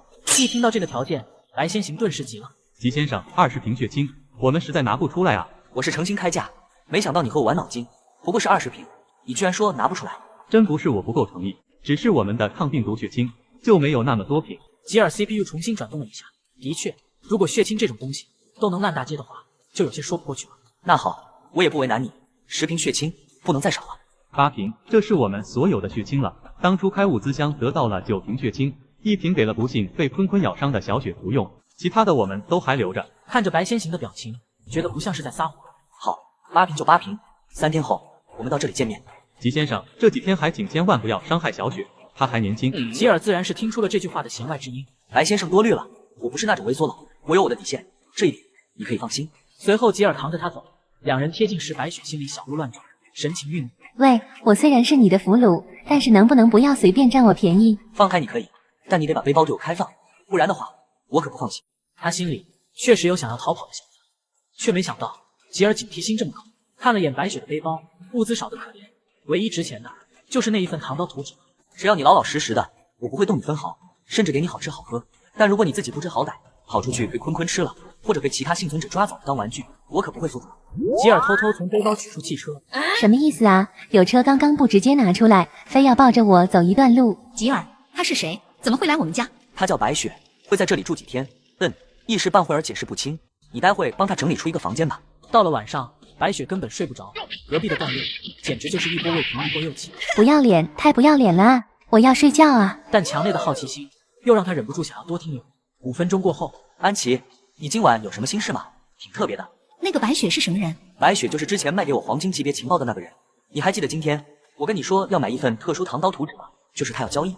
吉尔把今天的事情经过一五一八的讲给谢安琪，于是我就和他父亲约3天后用8瓶抗病毒血清来交换。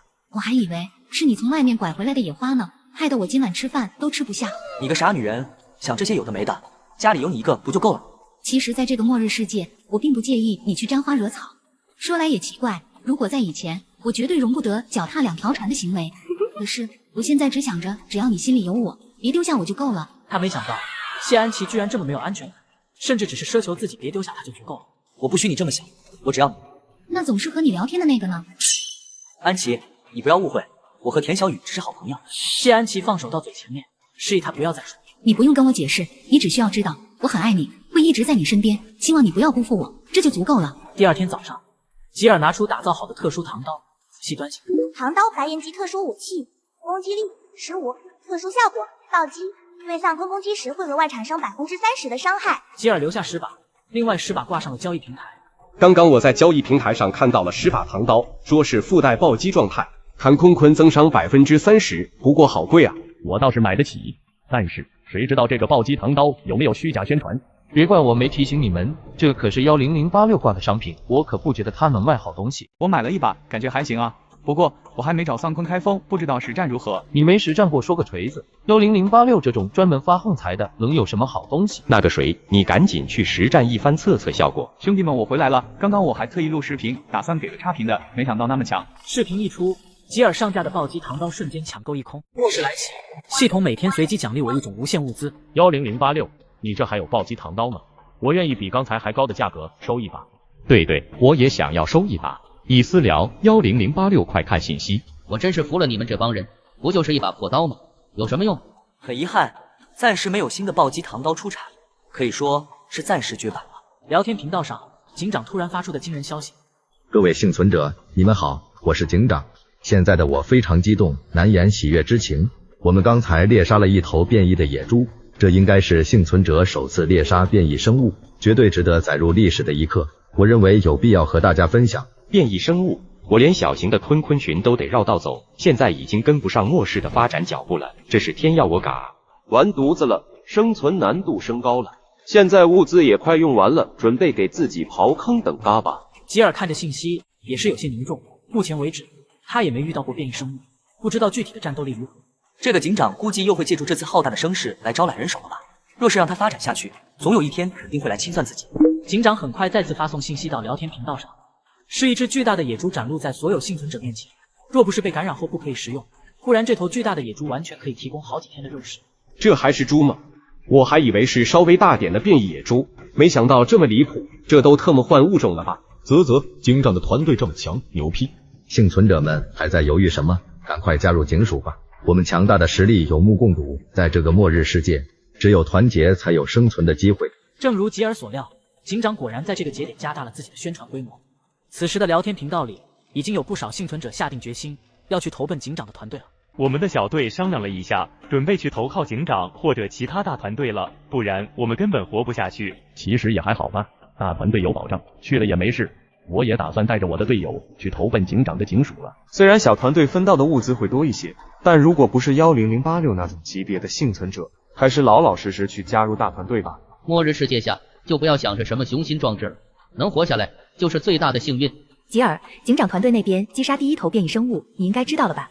知道了，聊天频道上这么热闹，我怎么可能不知道？今天我们遇到了昆群，张子豪那玩意直接扔下我就跑了。好在之前你卖了不少战斗物资给我，不然今天算是交代了。这种人还留着干什么？直接用我给你的武器把他干掉算了。张子豪一直都挺警惕的，我也不擅长战斗，恐怕没那么容易。不过他最近一直想去投靠一些大团队，正好分道扬镳。张子豪要去投靠的时候，你跟我说一声，我给他送一份大礼。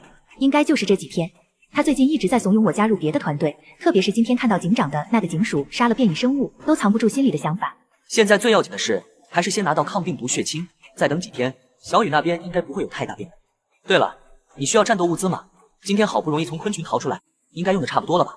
我确实是想跟你买一点来着，就买一些燃烧瓶和弩箭用的箭矢。你那个变异唐刀还有吗？有的，我一会直接发给你。你没啥物资兑换了，就先欠着吧。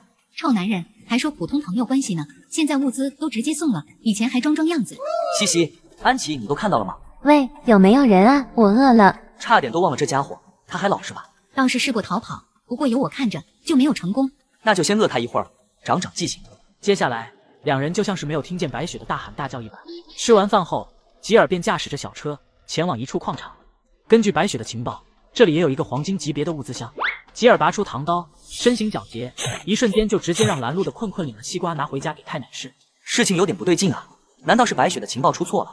或者会不会已经有人捷足先登？就在这时，一条蛛丝将吉尔粘住，一瞬间又是来袭。系统每天随机奖励我一种无限物资，一瞬间往里面拖去。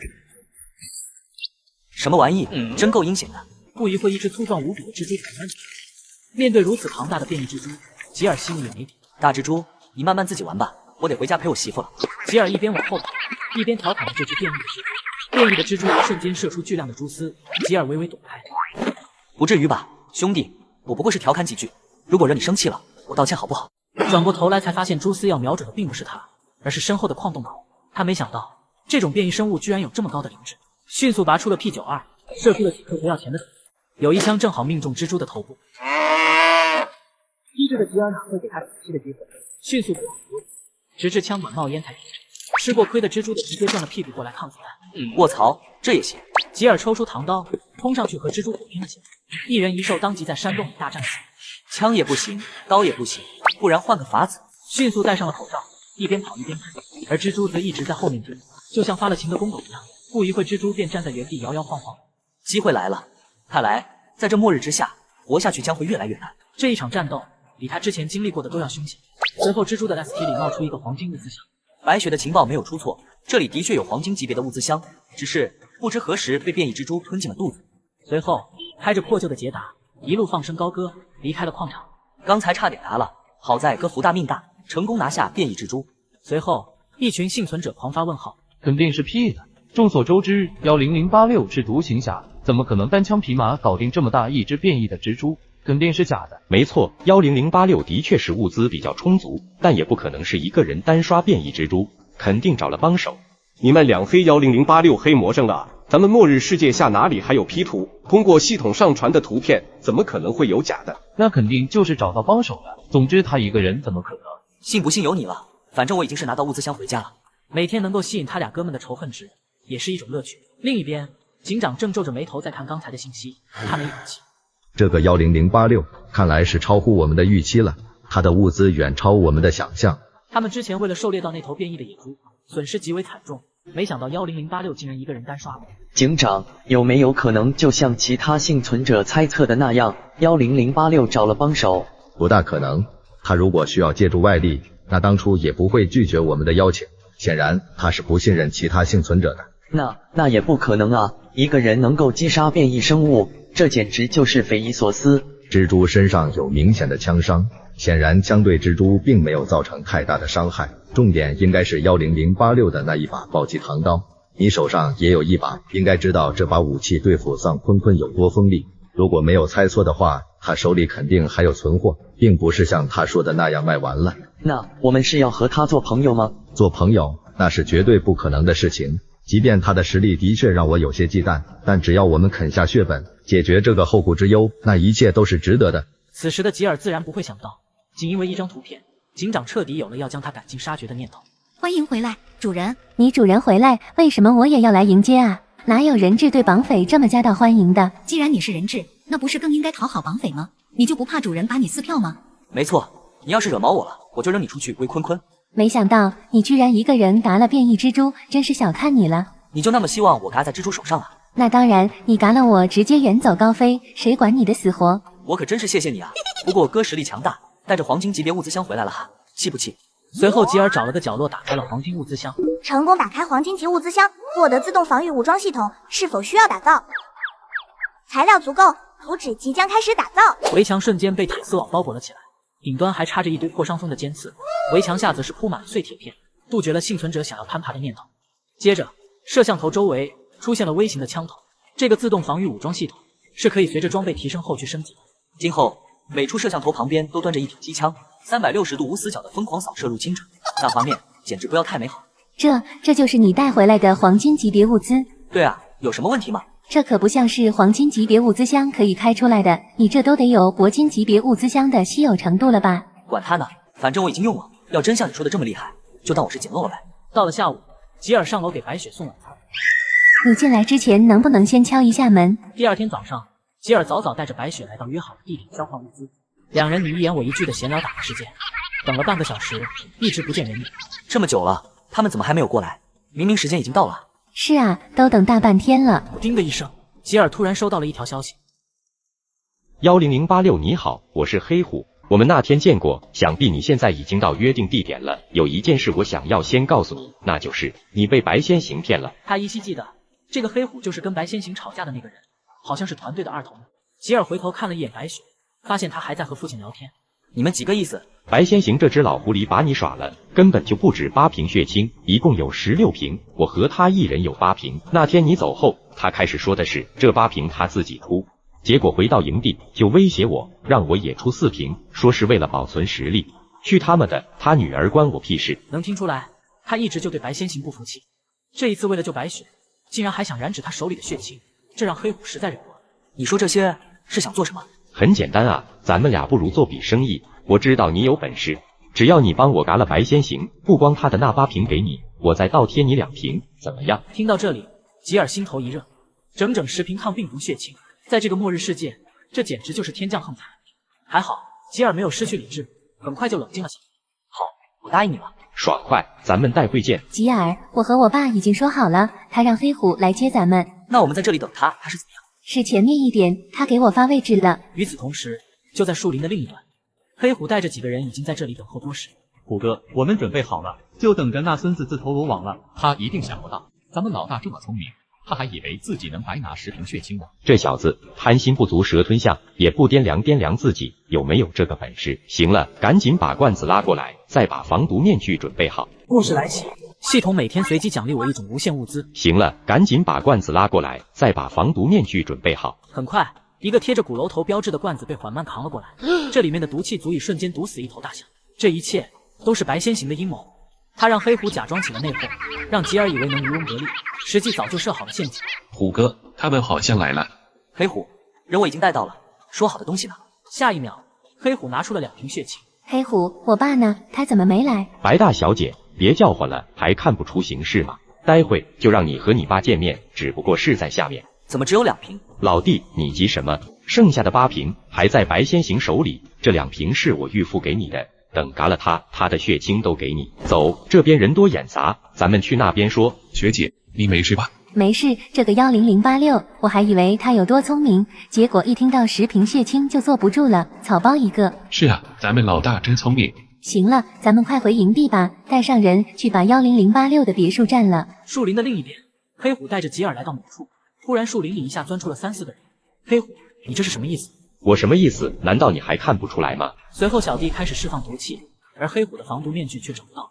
卧槽，我的面具！快把毒气关上！可惜为时已晚，吉尔连开数枪把毒气灌掉后，毒气迅速蔓延开来，黑虎瞬间倒地，仅仅吸入了一点，他就口吐白沫，四肢抽搐。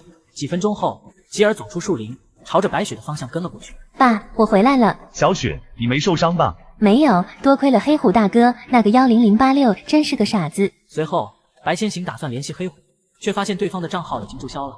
这种情况只有一个可能，那就是黑虎已经答了。怎么回事？黑虎的账号？不好意思，他已经带着西瓜去找他太奶了。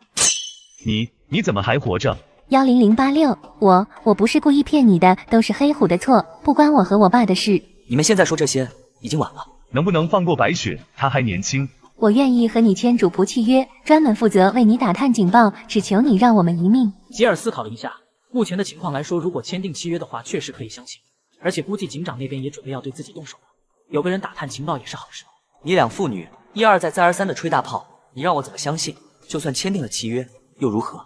这是仅有的血亲了，我会为我自己的行为买单，只求你留下白雪。随后白先行自己领了自己的西瓜。张子豪，他是谁？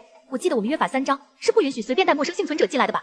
他可不是什么陌生人，而是我的好兄弟二狗，我们不过是久别重逢罢了。所以呢，你是什么意思？你是真不知道还是假不知道？老子想锻炼身体已经很久了。你给我放尊重一些，这就是所谓豪门大少的教养吗？豪门谁他妈在乎？来到这个末日世界，说不定我家里人都被坤坤吃光了。现在我只想把你的视频发给吉尔看看，看看你特别的样子有多难看。二狗动手！不一会，田小雨已经被原因紧紧。老大，这件我刚刚偷偷穿上了一套战甲，我现在怎么脱都脱不下来。算了，你先把田小雨这个贱货看好了，可别让他跑了。张子豪，你口口声声说喜欢我，这就是你的态度吗？你没资格跟我说态度，你个贱货！我现在想明白了，得不得到你已经无所谓了，我要的是吉尔难受，我要他看着你背，自己却无能狂怒。随后吩咐二狗敲晕田小雨，打算带过去投奔野狼团的老大野狼。故事开启，系统每天随机奖励我一种无限物资。再次醒过来时，田小雨已经不在原来的小破屋，取而代之是一处巨大的仓库。你特么带回来这个铁疙瘩，是在为难老子吗？老大，我实在是没有想到，这个臭娘们以前居然一直藏私，有这么一套战服，刀枪不入，这才在下手时疏忽大意，让她穿上了战服。那你有什么办法可以把它弄出来吗？既然我们没有办法通过威力打开战服，那我们不如把它熬上几天，让它自己打开。野狼想了想，现在确实没有其他更好的办法，只能这样做。那行吧，就按你说的来办。如果你搞不定，我拿你试问。田小雨真是悔不当初啊！本来担心抛弃张子豪可能会让他流离失所，最后被吃掉，却没想到正是因为自己的这份可怜，让张子豪有了可乘之机。这时候他才注意到，在自己昏迷以后，吉尔向他发来了好多条信息。吉尔，我之前晕过去了，现在一时半会还算安全。随后田小雨把事情的来龙去脉一一的告诉了吉尔。那你呢？现在情况怎样？我没事，我身上穿着一件我搜集到的战服，刀枪不入，他们暂时没有办法脱下来。我想请你过来救我，我可以用身上的这件战服作为报酬。当然，如果太危险，你就不要来了，我不希望连累到你。好，你把坐标发过来，我过去救你。不过事先说清楚，如果太危险，我转头就走，知道吗？有你这句话，我才放心。我这就把坐标发给你。小雨，我和你的距离差不多上百公里，即便是我开车全速前进，也要半天。这段时间就要你自己随机应变了，等着我。怎么了？是有什么急事吗？我有一个大学时候的仇家，现在过去解决了，然后顺路救个同学。我陪你一起去，多一个人多一份力量。他被抓到了野狼团，那个团队最近风头正劲，我不敢保证你的安全。我先带着白雪吧，她比较适合侦查情况。那行吧，但情况不对，你一定要和我联系。吉尔哥哥，后门守卫比较少，只有2个黄毛在那守，我想我们可以从那里进去。好，那你上去把那2个守大门的解决掉了，改天好好奖励你。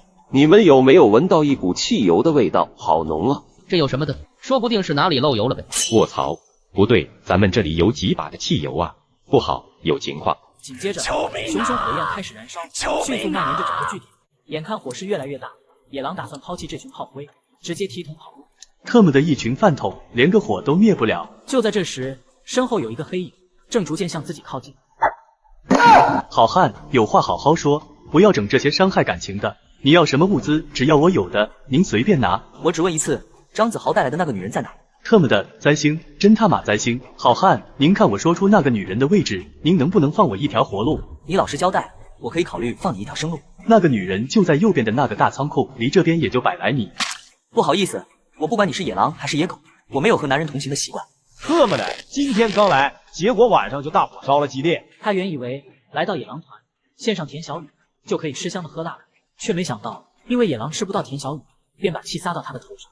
小雨把你拱手送给野狼，我实在是不甘心对你太便宜了，我要成为你的第一个男人，然后把你挂在聊天频道上换取物资。张子豪，你就是个变态，一个疯子。我疯了？不，我没疯，得不到你的心，那我就要毁掉你。你喜欢吉尔，不知道他会不会喜欢被外人斩得烂苦的？张子豪，你个王八蛋！站在旁边的二狗替张子豪挡住了致命的枪击。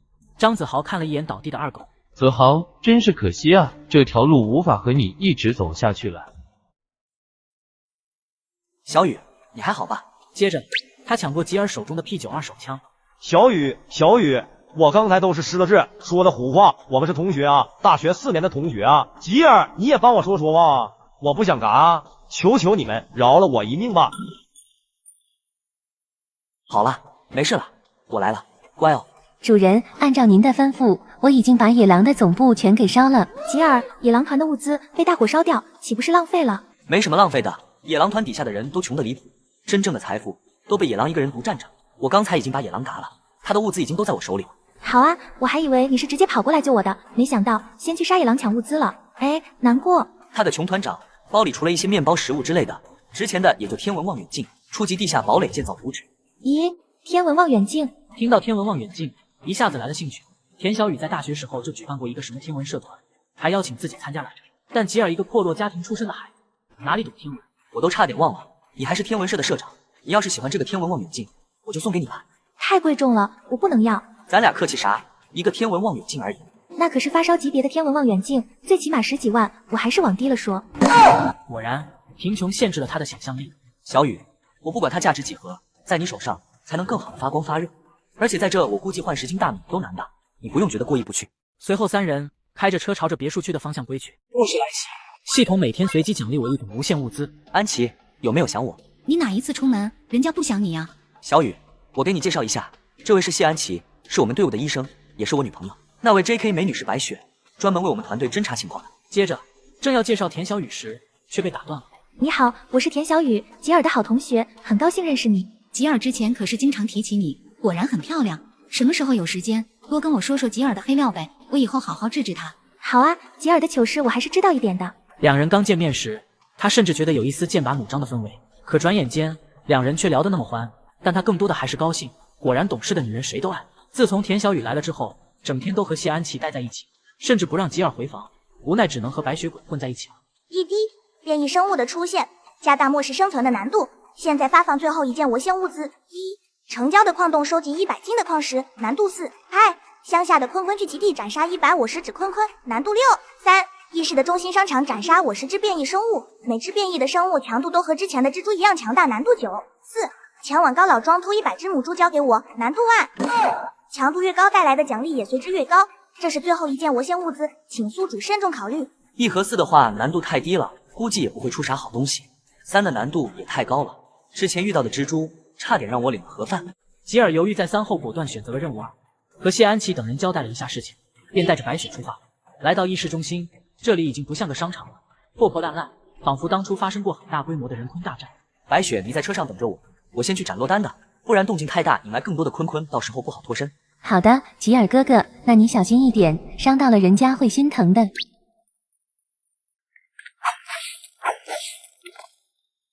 砍了一上午，终于够了，可累死我了。任务完成，系统奖励无限变异狗熊。注：狗熊是一次性物品，丢出来无法再收回。特么的，我辛辛苦苦砍了150个西瓜，你就给我狗熊，还是变异的，也不能吃啊。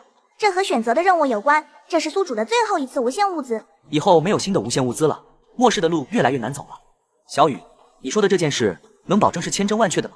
看着田小雨，有些不敢相信刚才田小雨说的恐怖言论。千真万确，这将会是一个灭顶之灾。田小雨昨晚夜观星象，发现成群的陨石正在向末日世界的方向坠落。这个陨石群的数量很多吗？如果落在地面，会造成什么级别的破坏？毁灭，除了毁灭还是毁灭，会破坏目前的生态环境，树木枯萎，大部分生物植物都会灭绝。最重要的是，对幸存者来说，将会是一场超前大灾难。之前得到的地下堡垒图纸，倒是有了用处，但是建造材料有些难搞啊。吉尔哥哥，我们之前在野狼团获取的那张堡垒图纸，可算是派上用场了。再准备上充足的生活物资，完全可以安然度过这一场陨石雨。如果这个地下堡垒这么容易就能建造，我就不会头疼了。建造这个堡垒需要 S 合金，但是 S 合金是个什么东西啊？听都没听说过。看来这段时间我们要出去拼命的搜集那个 S 合金，这样才能获得一线生机。我们要不去交易平台看看吧？也许有人会挂在上面，也不好说。没想到交易平台真的有 S 合金。至于不少商人，有的人想要出手盘下，以后坐地起价，但是 S 合金没有明确的用途介绍，草率的囤货。如果今后大量产出，或者用途算不上广泛，能不能保本都是个问题。吉尔点开聊天频道，发现已经有人在讨论 S 合金的用途了。我也搜集到了，但是这个东西确实不知道有什么用啊。材质硬的一批，我想用来打造盾牌，结果根本没有办法加工。哈哈哈，你以为你是穿着紧身衣的肌肉壮汉啊，还打造盾牌？这个 S 合金，我觉得应该不是给我们打造装备的吧？会不会是做战甲的？盾牌这种粗加工都做不到，你还想战甲？依我看，可能是有什么东西需要通过 S 合金来打造的，说不准是基地之类的。看到这个人的言论，吉尔也是暗自佩服。事实也的确如此。这个 S 合金现在是一点用处都没有。本来我还想做个导爷，但就怕翻车，直接把老本赔进去。我上架了 S 合金，挂的是1斤米，快来扫货，哈哈！卧槽，10086把我的 S 合金买走了，我的也是。他肯定知道 S 合金的用途，不然他不会买的，又不是人傻钱多。10086真是够心机的。你们看交易平台上剩下的 S 合金都在控制价格，你们知道这意味着什么吗？道理我都懂，这不就是导爷吗？万一后面产量大了或者用不上了，那亏的也是10086啊。那要是不亏呢？你们就看着10086含泪血赚。依我看，大家要联合起来，将 S 合金价格调高点，到时候让他血亏。就听你的试试吧，反正我摆出这个价格也卖不出去。吉尔看着聊天记录，开始有些佩服10000了。这家伙每次都要搅局，可惜现在 S 合金材料都还不够，还需要2次收购。吉尔强忍冲动，没有第一时间出手。怎么样？我刚才是怎么说的？比刚才还高的价格，却没有出现大批收购的现象，这就足以说明10086硬不起来了。系统每天随机奖励我一种无限物资。警长，我们是不是也需要购买一些 S 合金？10086突然大批收购 S 合金，想必是提前得知了一些消息。毒刺，你要知道，我们是一个团队，物资必须精打细算，贸然对一个未知用途的出手不值得。可是，警长，如果以后 S 合金有了特殊用途，我们到时候再去收购，可就不是这个价格了。咱们的警署这么多人，不需要收购，仅是我们自己的产出，今后的 S 合金也是够用的。照目前的状况来看 ，S 合金的产出不会太少。行了，姐妹们，该全力一击收购 S 合金了。20M 退钱，10010，你特么赶紧给我出来！特么的赶紧出来，高价购买10010的坐标。特么的，这老小子让我们统一价格，好让10086直接秒完。估计这小子已经偷摸当了10086的狗了吧？各位兄弟，你们听我解释。此时，吉尔已经收集到足够打造地下堡垒的 S 合金。是否建造地下堡垒？一块地堡的入口瞬间覆盖在别墅区地面上。这地堡的墙壁不就是铁窗类的升级版本吗？咱们换个颜色，你们俩觉得用什么颜色好点，或者墙纸？蓝色挺不错的。我也觉得蓝色好。好，那就用蓝色粉刷一遍墙壁。不过事先说好，到时候干活你们可不准偷懒，大家都得干活。知道了，怎么可能忍心让你一个人受累呢？我也一样，会出一份力的，不然你累坏了，我们2个该怎么办？地堡改造完成后，吉尔等人并没有放松，而是每天早出晚归，开着破旧的捷达外出搜集物资。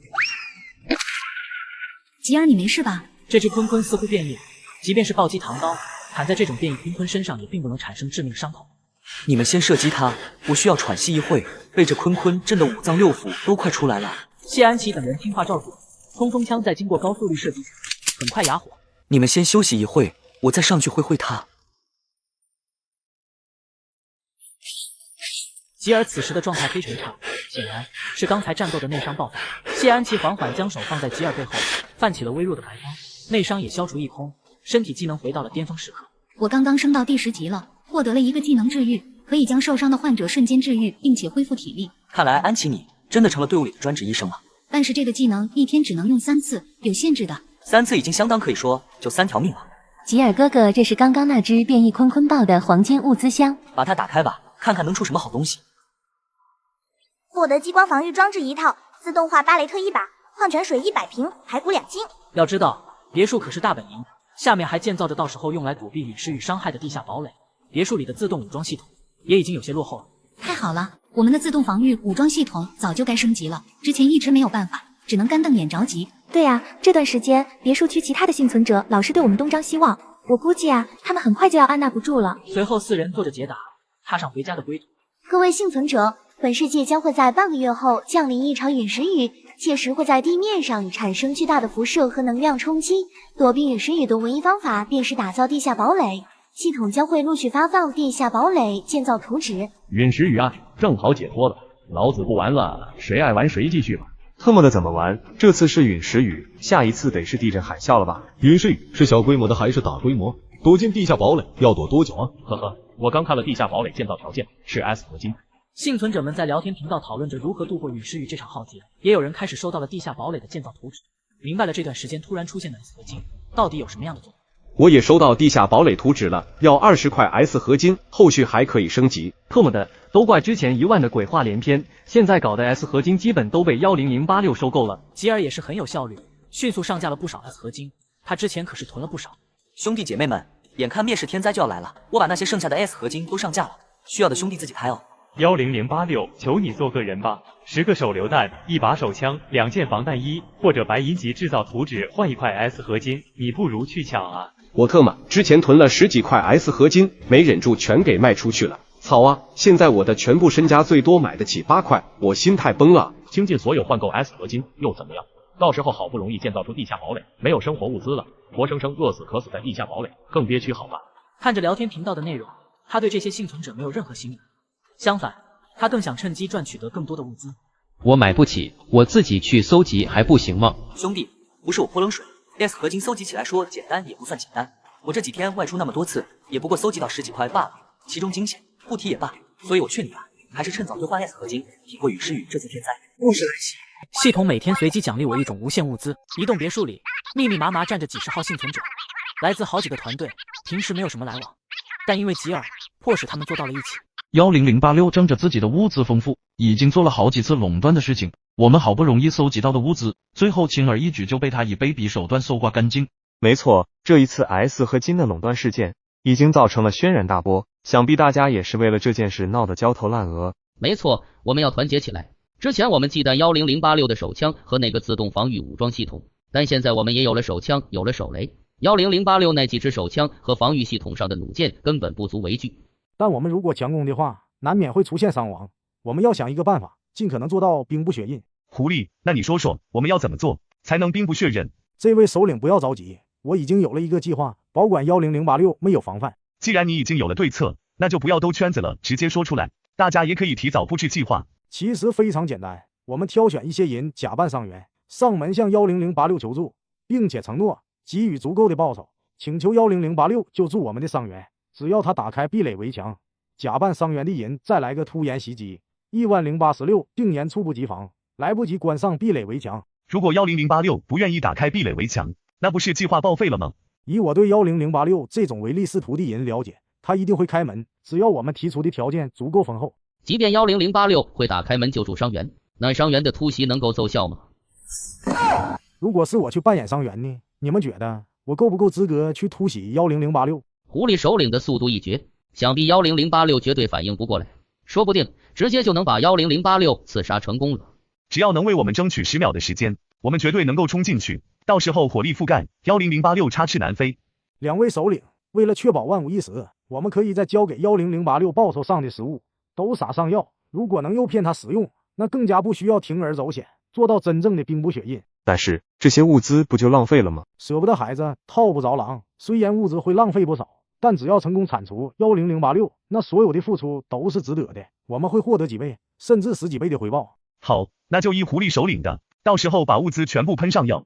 各位兄弟，我们很快就要过上可以洗夜水澡可以吹空调的日子了，还请大家打起12分精神，一举消灭10086。第二天一大早，别墅区外有几位幸存者正在外面拍打大门，并且高声呼喊：你们在干什么？我不是说过不允许你们接近我的避难所吗？还是说时间长了你们就不长记性了？10086，我们不是挑衅闹事的，而是来寻求你的帮助，请你帮帮我们。那你们找错人了，我这里不是收容所，不会给你们提供任何帮助。10086，我们请求你给我们一些医疗物资，我们可以用生活物资作为报酬，而且报酬一定会让你满意的。吉尔想了想，自己有无限量的感冒药，如果换取一些生活类物资，也不是不行。毕竟自己没有无限量的食物。好，你们等我一下，我下来开门。因为才死，鸟未死亡，只可惜这一次你要栽在我手上了。吉尔，你忘记当初江凯的那个团队了吗？他们当初也是来刺探我们的虚实，最后搞了个夜袭。如果不是我们提前做了准备，就已经……是啊，我们之前一直都是用铁血手段震慑整个别墅区，让他们都不敢造次。这次突然到访，目的肯定不简单。这我当然知道，我也不可能直接打开门，只有他们把物资交到我的手，我才会做出下一步动作。三人大致商量了一下会不会发生突发情况后，你打算拿出什么物资来交换？我丑话说在前面，想要从我手上换取救助，没有让我满意的报酬，我是不会出手的。我给你发了10斤的肉类食物，20斤大米，以及几桶纯净水了，这是我们的诚意。我们只想你能帮我们疗伤。这些物资的丰厚程度大大超出了他的预期，没想到这些家伙如此阔绰。同时，这也让吉尔暗自警惕，毕竟这么多的物资可不是小数目。随后，壁垒围墙大门缓慢打开，放几人进来。10086，你这个自动防御武装系统好像没什么用了吧？难道你们不是来接受救助治疗的吗？小样，在姐的面前玩刺杀，你还差得远呢。10秒了，给我冲爆10086！狐狸不知道什么时候已经领了盒饭，站在狐狸旁的是个穿着战甲的钢铁人。枪械组上，把他打成刺猬。子弹打在吉尔的身上，发出清脆的声响，并没有造成任何实质性的伤害。好了，该轮到我了。随后，吉尔丢出数只变异狗熊朝他们冲去。不一会，别墅区内都是西瓜。白雪，刚刚我发你的食物资源，你测试过了没？吉尔哥哥，果然不出你所料，他们送来的物资全都是有毒的。好，那我先上去洗个澡，去晦气。你把这里处理一下，然后今晚别迟到了。好的，主人。现在这个时候叫主人不合适吧？在外面叫吉尔哥哥就行了。若是来袭，系统每天随机奖励我1种无限物资。吉尔点开背包，看看今天获得什么无限物资。咦，姨妈巾。不过也算及时雨，田小雨刚好用得着。以后谢安琪、白雪也有这个需要，到时再卖出去一部分，也算是造福广大女性了。陨石天灾的预警，让幸存者的物资等级飞速提升。而别墅区附近的一个团队，最近就搜到一个铂金级别的物资箱，竟然开出了装甲车，迅速召集了附近的人开始烧杀抢掠。附近的弱小的势力全都被铁血手段镇压。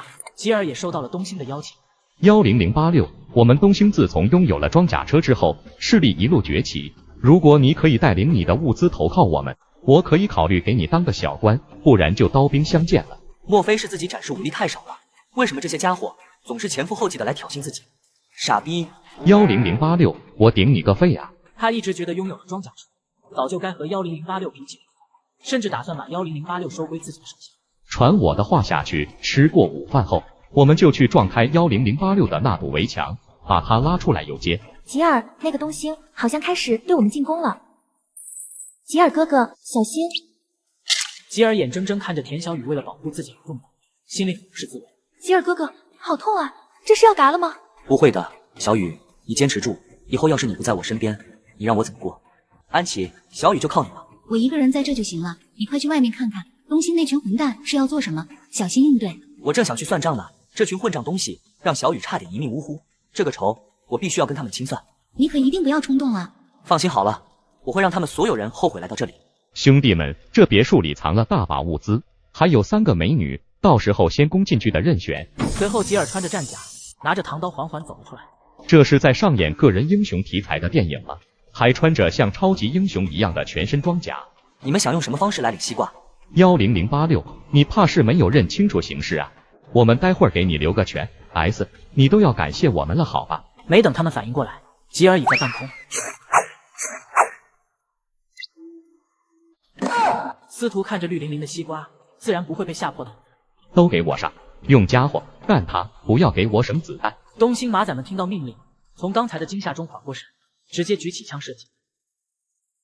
无数子弹打在盔甲上，也就只能发出声音。吵死了！盔甲是吧？看你硬还是我的装甲车硬？下一刻，司徒开着装甲车径直10086，你也挺硬的，被我这装甲车撞一下竟然没嘎，不过也就到此为止了。司徒驾驶着装甲车打算直接碾压吉尔。大意了，要结束了吗？主人，你没事吧？我还以为再也见不到你们了。你先治疗他，我上去顶一下。去特么的，臭娘们，坏老子事情，这个不要打，我要活捉他。吉尔，你怎么样了？白雪快顶不住了。差不多了，刚刚大意了，差点连累你们了。吉尔抽出一把哈雷克，瞬间瞄准司徒，老奸巨猾的司徒一瞬间掉头就走，留下小弟断后。系统每天随机奖励我一种无限物资。特么的，还好跑得快，不然就得吃巴雷特的子弹了。特么的，这老匹夫跑得真远，硬生生给我隐身追了6公里。随后吉尔便把装甲车开了回去。吉尔哥哥，地下堡垒可以升级吗？不然到时候我们种的水果、蔬菜都会被陨石淤毁掉的。可以是可以，但是升级终极地下堡垒需要大量的混凝土，我们手上并没有那么多。据我所知，有不少大型团队都会储备大量物资，有的囤钢材，有的囤木材。我们在聊天频道耐心找找，说不定会有大量储备混凝土的团队。我正好知道有一个团队好像是对外交易混凝土的，你要不要了解一下？可以啊，小雨，你是怎么知道哪个团队有混凝土的？我都不知道。我其实知道这个团队也是偶然，之前他们在聊天平台叫卖口红，我才顺便得知他们有大量的混凝土在同时出售。随后吉尔打开了聊天频道，寻找着田小雨所说的那个团队。升级终极地下堡垒要5000份混凝土，这上哪找啊？交易平台摆出来的都是零星货，根本无济于事啊！卧槽，你就要升级终极堡垒了？我是毒枭团队负责人，你说我们有没有能力升级终极地下堡垒？毒枭是新进的大型团队，警署作为独一档的大型团队，接下来的2线团队，毒枭就占据一席之地。我操，见到毒枭团长真人了。我们团队才刚刚建造初级地下堡垒，果然没办法和大型团队相提并论啊！毒枭首领毒蛇，我们这里有大量混凝土，有兴趣吗？我是土星环团队的首领刘能。土星环也是一个2线的大型团队，有传言该团队有2台巨型推土机，最出名的战绩就是将一个敌对势力连夜推平。估计田小雨所说的那个大团队就是这个土星环了。吉尔也默默地进入私聊窗口。你好，刘能先生，我有意向购买大批混凝土，能聊一聊吗？然而消息发出去以后，却如同石沉大海一般，迟迟没有得到回应。刚才面对毒枭团队的首领，刘能可是热情的很。不得不说，吉尔心里有点不舒服。大名鼎鼎的10086想要混凝土，我这里多的是，你想要多少？我想交换4500份混凝土，价格好商量。小意思，10086，看来上次 S 合金给你赚了不少啊。咱们开门见山，你开个价吧，我赶时间。我也不多要，一口价150块 S 合金。经过吉尔垄断一次后，S 合金价格已经属于天价了。虽然在当初囤积了不少 S 合金，但也用的差不多。如今狮子大开口，简直就是一显天开。这个刘能摆明就是坑人。好啊，那就成交。你确定什么时候交易？今晚半夜3点，你躺床上，到时候别说150块 S 合金，就是250块都抢着和你交易。头儿，咱们干嘛不卖混凝土给10086啊？你个榆木脑袋，我说你啥好？那10086是啥人啊？那是之前垄断 S 合金的瘪犊子，我们也被他狠狠坑了一笔物资，卖混凝土给他，我不干。头儿，咱们做生意啊，有点过节就不做了，这不合适啊。你真是彪啊！现在想要升级终极地下堡垒的团队越来越多，还担心没有买家，咱们的混凝土供不应求，你怕个锤子！吉尔3人坐在别墅客厅的沙发上，一脸无奈，绞尽脑汁也想不出一个有效的解决方案。怎么就找不到除了土星环以外，任何一家拥有大量混凝土的团队了？好难呐！到时候辛辛苦苦种的蔬菜、水果全要毁掉了。哎呀，安琪，不要沮丧，我们还有时间的，陨石雨还有1个星期才会来，说不定到时候就有转机了呢。第2天一大早，吉尔查看今天的无限物资。无限柴油，不错，之前缴获了的装甲车，但因为没有柴油，只能一直闲置，现在总算是解决了这个问题。接下来查看聊天频道，寻找是否有出售混凝土的卖家。最近好像挺多人收购混凝土的啊。都是一些大团队收走的，升级终极地下堡垒要5000份的混凝土，能不疯狂收获吗？我们团队为了建造这个地下堡垒，都差点掏空积蓄物资，更别说终极地下堡垒了，离我们太远了。我们团队有挺多混凝土的，就是不知道找谁买，警署、毒枭这些团队全都不需要了。我操，这么可怜吗？有混凝土没有 S 合金，好戏剧性的事情。聊天频道里，不少人对这个拥有大量混凝土却没有 S 合金建造地下堡垒的团队表示大量收购混凝土，卖的代价私了。随后吉尔便等待对方主动联系自己，这会让他占据不少的主导权。10086你好，久仰大名，我是大米团队的雷俊，看到你想要收大量的混凝土，正好我们这里有很多，你看看需要多少，我们可以谈，价格都不是问题。雷先生你好，我的确有说过需要收购大量的混凝土，我也不瞒你，4000份混凝土，雷先生这边能拿出来吗？当然可以，我们这边的混凝土多的是。那很好，雷先生希望以什么物资来进行兑换交易？ 10086，我们团队只需要 S 合金，说起来有些凄惨，我们团队还没有建造地下堡垒呢，所以不需要其他的物资来兑换混凝土，还请见谅。雷先生这般开诚布公，我也不愿趁火打劫。这样吧，我给个实诚价，50块 S 合金，你看如何？这是我的底价了。好，以后只要有类似这种情况的大批量物资，只要我们团队运气好，还能有这样的机缘，一定留给你。机缘？什么机缘？兴许是刚交易了这么一大单子的物资。雷俊飞也是放下了许多戒备。我们大米是个小团队，能拿出几千份混凝土，挺离谱的吧？其实我们也就是碰巧找到了一个混凝土工厂，也正好碰上你和我们交易 S 合金。看到雷俊的解释，吉尔才算是解开疑惑。他之前也好奇，一个名不见经传的小团队，居然可以一口气掏出几千份的混凝土。是否方便告诉那工厂的坐标？我可以用物资换取情报。我们也是比较走运，无意间跑进那家混凝土厂，又稀里糊涂跑了出来。你要是感兴趣，就得做好准备再进去。谢谢，一会我会发一点生活物资过去给你。物质来袭，系统每天随机奖励我一种无限物资。恭喜宿主，地下堡垒升级完成。该堡垒获得新属性：抗寒、抗热、抗雷击，堡垒覆盖面积扩大10倍，增加自动监视系统。这下好了，再也不用担心后院那几亩地被陨石鱼混掉。升级完成后，吉尔连忙将这个消息告诉谢安琪和田小雨，两人听后先是一愣。厉害呀，主人！刚刚我们2个还在为后院那几亩地烦恼，没想到你一下子就解决了。吉尔哥哥真厉害，人家永远是你的小迷妹。第二天早上，满怀期待的查看今天无限物资。卧槽，无限7.62毫米子弹，这可是大杀器啊！9毫米子弹威力上始终有些差强人意，现在有了无限7.62毫米子弹，如果再搞到一把步枪，实力提升一大截。午饭过后，吉尔驾驶着汽车就往老城区赶去。白雪，你把附近的坤坤清理一下，顺便升个级吧，我去上面看看。好的，主人，我顺便探查一下附近的情况。刚来到2楼，吉尔便发现了一个青铜级别的物资箱。这才不过在老城区闲逛，都能发现青铜级别物资箱，如果再往里，岂不是白银、黄金级别一大堆？难怪警长这个老狐狸更想要开发老城区。稍微调整了内心的波澜，吉尔开着战甲拿着物资箱，继续往老城区深入。一路上畅通无阻，惊艳值。没过多久，他走到了一处超市。这家超市如同老城区一样，看上去十分老旧，经营规模倒是挺大，几层楼，一层估计600-700平。吉尔保持警惕，小心翼翼地走了进去。不一会，一大堆坤坤冲了过来，吉尔迅速清空弹头。清理完1楼后，战俘上已经是沾染了大量的液体。吉尔接着走上2楼，这里空荡荡是个游戏厅，但奇怪的是并没有坤坤的出没。但很快他就发现这一层楼最诡异的一个地方，那就是灯光全是开着的。这层楼没通电啊？怎么这里灯火通明，而且一只坤坤也没有？警告！警告！宿主正身中幻象中，请尽快清醒过来。不一会，一只头上带着小花的变异坤坤走了出来。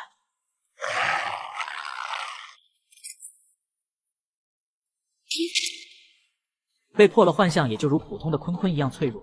吉尔不慌不忙地打开黄金物资箱，满脸震惊地看着里面那把阿卡47。今天的无限物资正好适配这把武器。就在这时，外面突然传来手雷的声音和源源不断的枪声。主人，我刚侦查过那边的情况了，那边有3伙人，其中警长就在里面。一听到老熟人警长就在其中，也不知是在做什么。不过有警长的地方，他倒是想去看看了。警长现在很恼火，3人带着自己的团队三分而立，其中就有土星环首领夺蒙，还有毒枭团队的首领毒蛇。他们这次前来都是为了铂金级别的物资箱。警长，你们警署过来搜集铂金级别物资箱，那么危险，怎么不跟我们说一声啊？我们过来给你帮忙啊！不劳二位费心了，我们警署可以自己解决的，辛苦诸位弟兄白来一趟了。警长，我们也不算白来啊，都说见者有份，不如我们也跟你一块进去看看这个铂金箱长什么样子。没等警长发话，手下的毒刺和小弟们都举起枪，对准了刘能和毒蛇他们的团队成员。一时间，气氛有些剑波弩张。看来警长是准备动粗了，枪这种东西可不止你有哦。毒刺，让大家把枪放下。听到警长的话，他虽然不情不愿，但还是执行了。而这一场面，刚好被开启隐秘技能的吉尔在一旁看得清清楚楚。刘能、毒蛇，你们俩是不是有点过分了？我警署辛辛苦苦把昆群打光，结果你们就要过来摘果子，这恐怕不好吧？警长，铂金级别的物资箱，我琢磨的开出不少好东西吧？你们团队独吞，吃不下吧？你不需要管我们吃不吃得下，但是你想分一杯羹，我就怕你把握不住。警长，事已至此，你说什么都没用，不如好好商量一下。我和刘能呢也不贪心，我们一起打开铂金级别物资箱，你留出2件黄金级别以上的物资，不过分吧？如果土星环和毒枭2个团队联合起来，的确给警署带来了不少威胁和压迫，他不得不认真考虑这个过分的要求。好，我同意大家一起进去开启铂金级别的物资箱。我承诺给你们每个团队1件黄金级别的物资，但给你们哪一件，由我来决定，这是我的底线。没问题，警长大气，我们就跟在你旁边蹭点肉汤喝就好了。刘兄都这样说了，我也没问题。故事来袭，系统每天随机奖励我一种无限物资。三方势力很快来到铂金级别物资箱的库房，但是里面空空如也。警长真是好手段，好一招暗度陈仓，高，实在是高。警长并没有理会刘能和毒蛇的冷嘲热讽。毒刺，你马上叫一批弟兄从这里开始进行地毯式搜寻，启动所有的无人机，只要有可疑人物，马上汇报。刘能和毒蛇隐约猜到是什么情况，铂金级别物资箱不在警长手里，这对他们来说可是天大的好机会。而吉尔早就开着隐秘技能，悄悄把铂金物资箱取走，只要跑出老城区的边缘范围，他就可以马上取出汽车，神不知鬼不觉地返回别墅去。但就在这个时候，忽然一群丧坤听着吉尔奔跑的脚步声围了上来，真特么的晦气！偏偏这时候遇到昆群。为了保险起见，他没有用声响巨大的热武器，但很快，不远处的无人机闻声而来。警长，无人机看到的这个可疑分子穿着战服，我们也不知道是谁啊。警长面色阴沉，他万万没想到，在老城区都能遇见这。是10086，之前有过情报，10086消灭的东星团队时，便身穿白灰色的战服盔甲，不过他怎么也跑到这里来了？居然是他，我还以为他一直躲在别墅里面。马上通知所有的兄弟，火速赶往那个区域，让他们务必小心。10086手上也不知道有没有大杀器，千万不要阴沟翻船。刘能和毒蛇在一旁听到了这个消息，也让手下立即往那边方向跑。10几名警署成员迅速地将他包围了起来，但冲锋枪的威力还是无法打破自己身。都停下，让我来对付那屌丝。说话的显然是警署的骨干成员，这名壮汉的那身腱子肉，给人的视觉压迫感很强烈。10086，记好了，我是警署的金刚，一直听说你靠这件战服近身肉搏嘎了不少人，今天我来跟你碰一碰。以前我嘎过一个团队的首领，他也叫金刚，跟你一样壮，叫得最凶，嘎得也最快。这个金刚怎么会有这么强大的力量？10086，你确实有点东西，能应接我的坤坤拳。来你妹，给你尝尝我的阿卡。你是真的卑鄙。我也没说过我有多高尚啊。剩下的小弟看到金刚副队长嘎得这么憋屈，一下子就慌了。撤，快撤！现在才想起跑，晚了。而吉尔的隐秘技能已经结束了技能冷却，他没有犹豫，迅速开启技能，扬长而去。之后赶到的警长和毒刺看着一片狼藉的战场，还有嘎去的金刚，整张脸都狰狞了起来。10086，我与你不共戴天。主人，你终于回来了，人家担心死你了。看来你没伤着哪里，原来是我们自作多情，白担心一场了。别这么说嘛，这次也是很凶险的，差点就没命了。得亏没带着你们去，不然我肯定后悔死。这次正式与警署交手，让他对自己目前的实力有了明确的认知。论单体实力，吉尔很强，配合隐秘技能，可以成为一名优秀的刺客。但面对人海战术时，他没有办法。对了，主人，你这次去老城区有什么收获吗？这次去老城区遇到警署、土星环、毒枭3个大团队在意图瓜分这个铂金箱子。随后吉尔把今天发生的事情一五一十的告诉他。不过你的身份暴露后，恐怕警署不会善罢甘休啊。那就让他们来吧，反正铂金级别物资箱我是不会让出去的，只要他们敢来，我就让他们有去无回。随后吉尔打开了铂金物资箱，故事来袭，系统每天随机奖励我一种无限物资。恭喜宿主获得能量护罩1、金水器图纸1、优质果蔬种子1、果蔬营养1、牛肉200斤。吉尔哥哥，你这是开出了一个宝贝啊！这个能量护罩也太霸道了吧！我还担心开出没用的物资呢，好在出了能量护罩，毕竟这可是得罪3大势力抢来的，如果都是垃圾，也太不值当了一点。能量护罩吸收太阳能、风能、水能、电能等多种能量，开启后会在避难所周围形成防护罩，可以阻挡能量护罩外的攻击，只要充能不被中断，就可以一直抵御攻击，同时可从内部向外进行攻击。这个能量护罩对我们现阶段来说真的太有用了，有了这东西，警署就算想要秋后算账，那也拿我们没办法。咱们再看看其他的物资吧，我倒是挺好奇那个净水器图纸。我们的水应该不缺吧？别人还在为1天的食用水发愁时，我们都已经开始拿着可饮用水洗澡了。谢安琪也是疑惑地看着吉尔，不太明白他为什么青睐这个净水器图纸。你们这2个养尊处优的小公主啊，咱们有充足的水资源不假，但是家里的用水都是需要在楼顶水箱加水才能实现供给，一直都是我苦哈哈的加水好吧，一个星期加1回，时间长了还是挺麻烦的。此言一出，弄得谢安琪和田小雨都有些不好意思，在他们的潜意识里，都以为是如同旧世界那样自动供应自来水。现在提起这件事，他们才反应过来。对不起呀，吉尔，我们之前都没注意到这件事情。我可没有怪你们，我只不过是想告诉你们，我们有了净水器后，就不用那么麻烦去浪费饮用水、洗澡、拖地之类的，而且还不麻烦。吉尔拿出净水器图纸，想要看一看所需材料，没想到这个图纸竟然可以无限量制造，只要有足够的材料，完全可以大批量生产出来，出售到交易平台。这怎么可能？以前的图纸类物资一直都是有使用次数的，这个净水器图纸竟然是无限次数，这太不讲道理了吧？我们手上的净水器图纸是不限次数的，这就意味着我们基本垄断了这个市场，我们完全可以自己定价。要知道，即便是警长这种大团队的首领，也只能1星期洗一次澡。宿主是否需要打造净水器？吉尔点点头。不一会，2台大型净水器伫立在吉尔面前，不锈钢的外壳看起来很有科技感。净水器可以将野外污水转化为可饮用的净化水，需要的快到交易平台买啦。卧槽，这是真的吗？居然有净水器这种东西！我刚跑到交易平台看了一下，是黄金级别的物资，经过系统检测了，应该不会有问题吧？就算可以净化污水，但是也太贵了吧？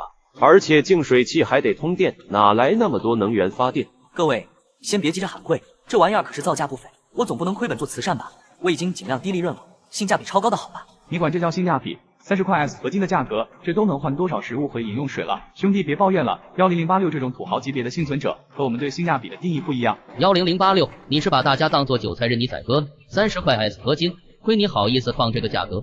确实太贵了，30块 S 合金换算水资源，我都能换多少饮用水了？哎，好像有人买了净水器，谁那么牛批？有钱买净水器，我要去抱土豪大腿。10086，铂金物资箱还不错吧？这个净水器也是其中一件物资吧？你给我等着。是警长，毕竟警署作为目前这个城市的独一档大型团队，每天的用水需求很恐怖，对他们来说，大型净水器绝对是极具性价比的产品，要不然警长也不会一口气买了2台。感谢警长大人送的礼物哦。10086，你也别太得意，我不会让你安逸太久的。我要让你知道，得罪警署是你这辈子最大的错误。吉尔关闭聊天频道，开始思考了起来。这一次，警长是动真格的。首先需要做的就是将能量护罩开启，庇护整个避难所。随后，吉尔拿出能量护罩开始布置。尊敬的幸存者，是否开启能量护罩？吉尔点点头，这种久违激动的感觉，上一次还是他从拍卖行拍下壁垒围墙时才有的感觉。正在建造能量护罩，完成充能还需要72小时。这个充能时间就很牙疼，现在每一分每一秒都很紧张，他可等不起72小时，指不准明天或者今天夜里，警长就会来偷袭。有没有办法减少能量护罩充能时间？尊敬的幸存者，您可以高负荷消耗能量供给等加快充能时间。需要什么能量？用于能量护罩充能最快的能量为电能。先检测到幸存者您的避难所中存在电能，是否为您接通充能通道？接通吧，不惜一切代价加快充能。尊敬的幸存者，能量护罩充能时间将缩短至6个小时。虽说充能时间已经缩短至6个小时，算是非常不错了，但他还是很担心这6个小时会有什么意外情况的发生。对了，差点忘记了今天的无限物资了。末世来袭，系统每天随机奖励我一种无限物资。随后吉尔打开了背包，无限30毫米炮弹，这样一来，他的装甲车就能化身移动炮台。尊敬的幸存者，能量护罩已经充能完毕。吉尔着急地来到别墅外，肉眼基本观察不到这个护罩。这个护罩怎么感觉有点像皇帝的新衣呢？随后吉尔偷偷拿出 AK-47，对着护罩射出的子弹被阻隔在能量护罩外，就像被固定一样，漂浮在半空，转瞬之后掉落在地上。看着几乎完好无损的能量护罩，吉尔只能啧啧赞叹。这个时候，消息响了起来。10086你好，我想要购买你手中的大型净水器，但是我没有足够的 S 级合金，可否能用别的东西来代替？现在的幸存者最缺乏的甚至不是食物，反而是水资源，因为这个世界几乎每隔一段时间就会下酸雨，这可不是前世那些所谓的酸雨，而是真真正正的强腐蚀酸雨。那你说说看，你那有什么值钱吗？我这有一张烧烤架图纸。不是兄弟，一张烧烤架图纸，你把我当成叫花子了吧？哪里来的就回哪里去吧。等等，我们真的非常需要这样的净水器，否则我们整个团队都会嘎的。我不是圣母，你这么跟我说是没有用的，你应该去跟上帝说。我还有其他的东西，只要你愿意让我用别的东西代替，你要怎么开价都可以。我给你一个继续与我交流的机会，下一句话要说出一个让我心动的东西，否则我会直接把你拉黑的。吉尔知道对方肯定非常急切的想要得到自己的净水器，毕竟水是生命之源。我出一张烧烤架图纸确实过分了，如果将我们这里最值钱的东西加上去，一台汽油发电机，您看怎么样？不好意思兄弟，你知道刚才谁来找我了吗？是谁啊？这个人我也不认识，但他也很想要净水器，而且他的处境好像比你还要惨，他的基地里目前已经有人恶卡了。你可不能把东西卖给他，我出价肯定比他高的。你是做生意的，怎么能亏本买卖呢？人的本性一下子就暴露出来了，刚才他还打着感情牌呢，想要用一个烧烤架图纸浑水摸鱼，现在竟然跟自己说要公事公办。但是这个人的出价比你高上不少啊，人家出了2台汽油发电机啊，而且你那烧烤架，我可不觉得有什么作用。我拿着水资源雇佣几个美女大学生手把手烤给我吃，不香吗？你等等，我这还能出价更高，我还有比他更好的东西。如果东西不错的话，我可以将你作为第一交易人选。要知道，我的净水器可不多，万一不小心卖光，那真是不好意思。而且后期说不定我还会将净化过的饮用水拿出来售卖。你赢了，我用背包升级卷轴跟你交换。我开物资箱的时候开出来一张背包升级卷轴，可以增加所有物品类型的携带上限。随着实力提升，获得的物资越来越多，很多时候只能丢弃一些不实用的东西。吉尔意识到自己捡到宝，他的无限物资也让他的背包有些捉襟见肘。这是个好东西啊，但是只有1张，你难道不觉得太少了吗？我是真的没有了，就真的只有1张。吉尔故意等了好几分钟没回复他，想炸对方看看还有没有别的值钱，可迟迟不见对方说话。那行吧，你将物资全都罗列上来，1台烧烤架图纸，1台汽油发电机，1张背包升级卷轴。美女们，我给你们看个惊喜。还能有什么惊喜呀？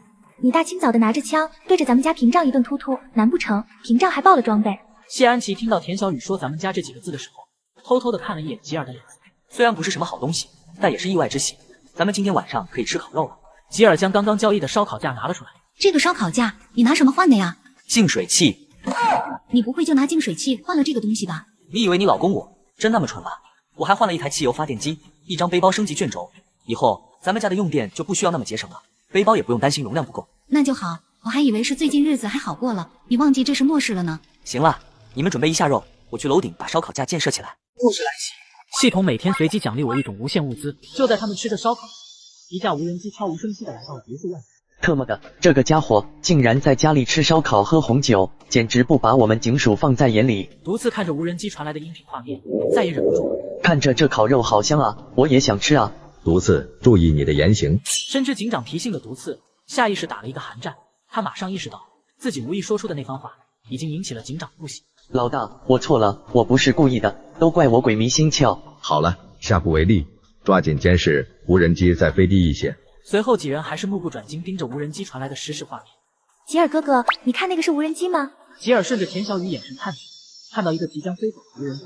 警长，即日不见，别来无恙啊！眼看着无人机突然停在原地，吉尔更加笃定，这就是警署派来的无人机。警长，你说你偷窥民宅是不是不太讲究啊？看我也就算了，但如果你抱着龌龊的心思偷窥我身边这2个美女，那这笔账该怎么算？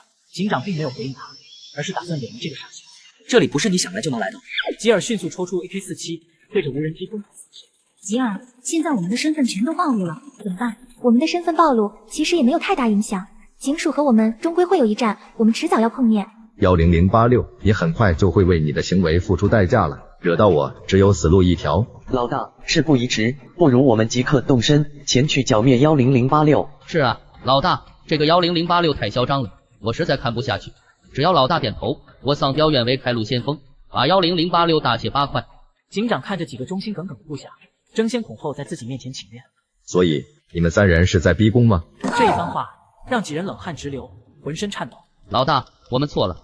你们的忠心我能看到，这一次我将亲自带着警署上下所有精锐赶去别墅区，将10086彻底扼杀。对于3人的奉承，警长并没有放在心上。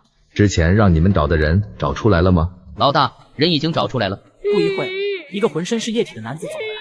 老大，我错了，求您给我个痛快吧，我受不了了。之前在老城区警署之所以暴露行踪，被土星环和毒枭守株待兔，全是拜他所赐。受不了了，这才刚开始就受不了了吗？老大，我错了，是我鬼迷心窍，千不该万不该，听了刘能和毒蛇的鬼话，出卖警署。我错了，我真的错了。我很好奇，是什么条件能让你出卖我们警署？我自问对部下也不薄，我也没有亏待你吧？他们承诺帮我把相中的美女主播搞到手，送给我暖床。干特么的，为了女人插兄弟2刀是吧？真有你的啊！就因为你，我损失了金刚和无数的兄弟；就因为你，警署上下不得不节衣缩食。我嘎你100遍都不够解心头之恨。这是警长第一次生这么大的气，不过也不奇怪，金刚和毒刺一样，跟了警长很多年。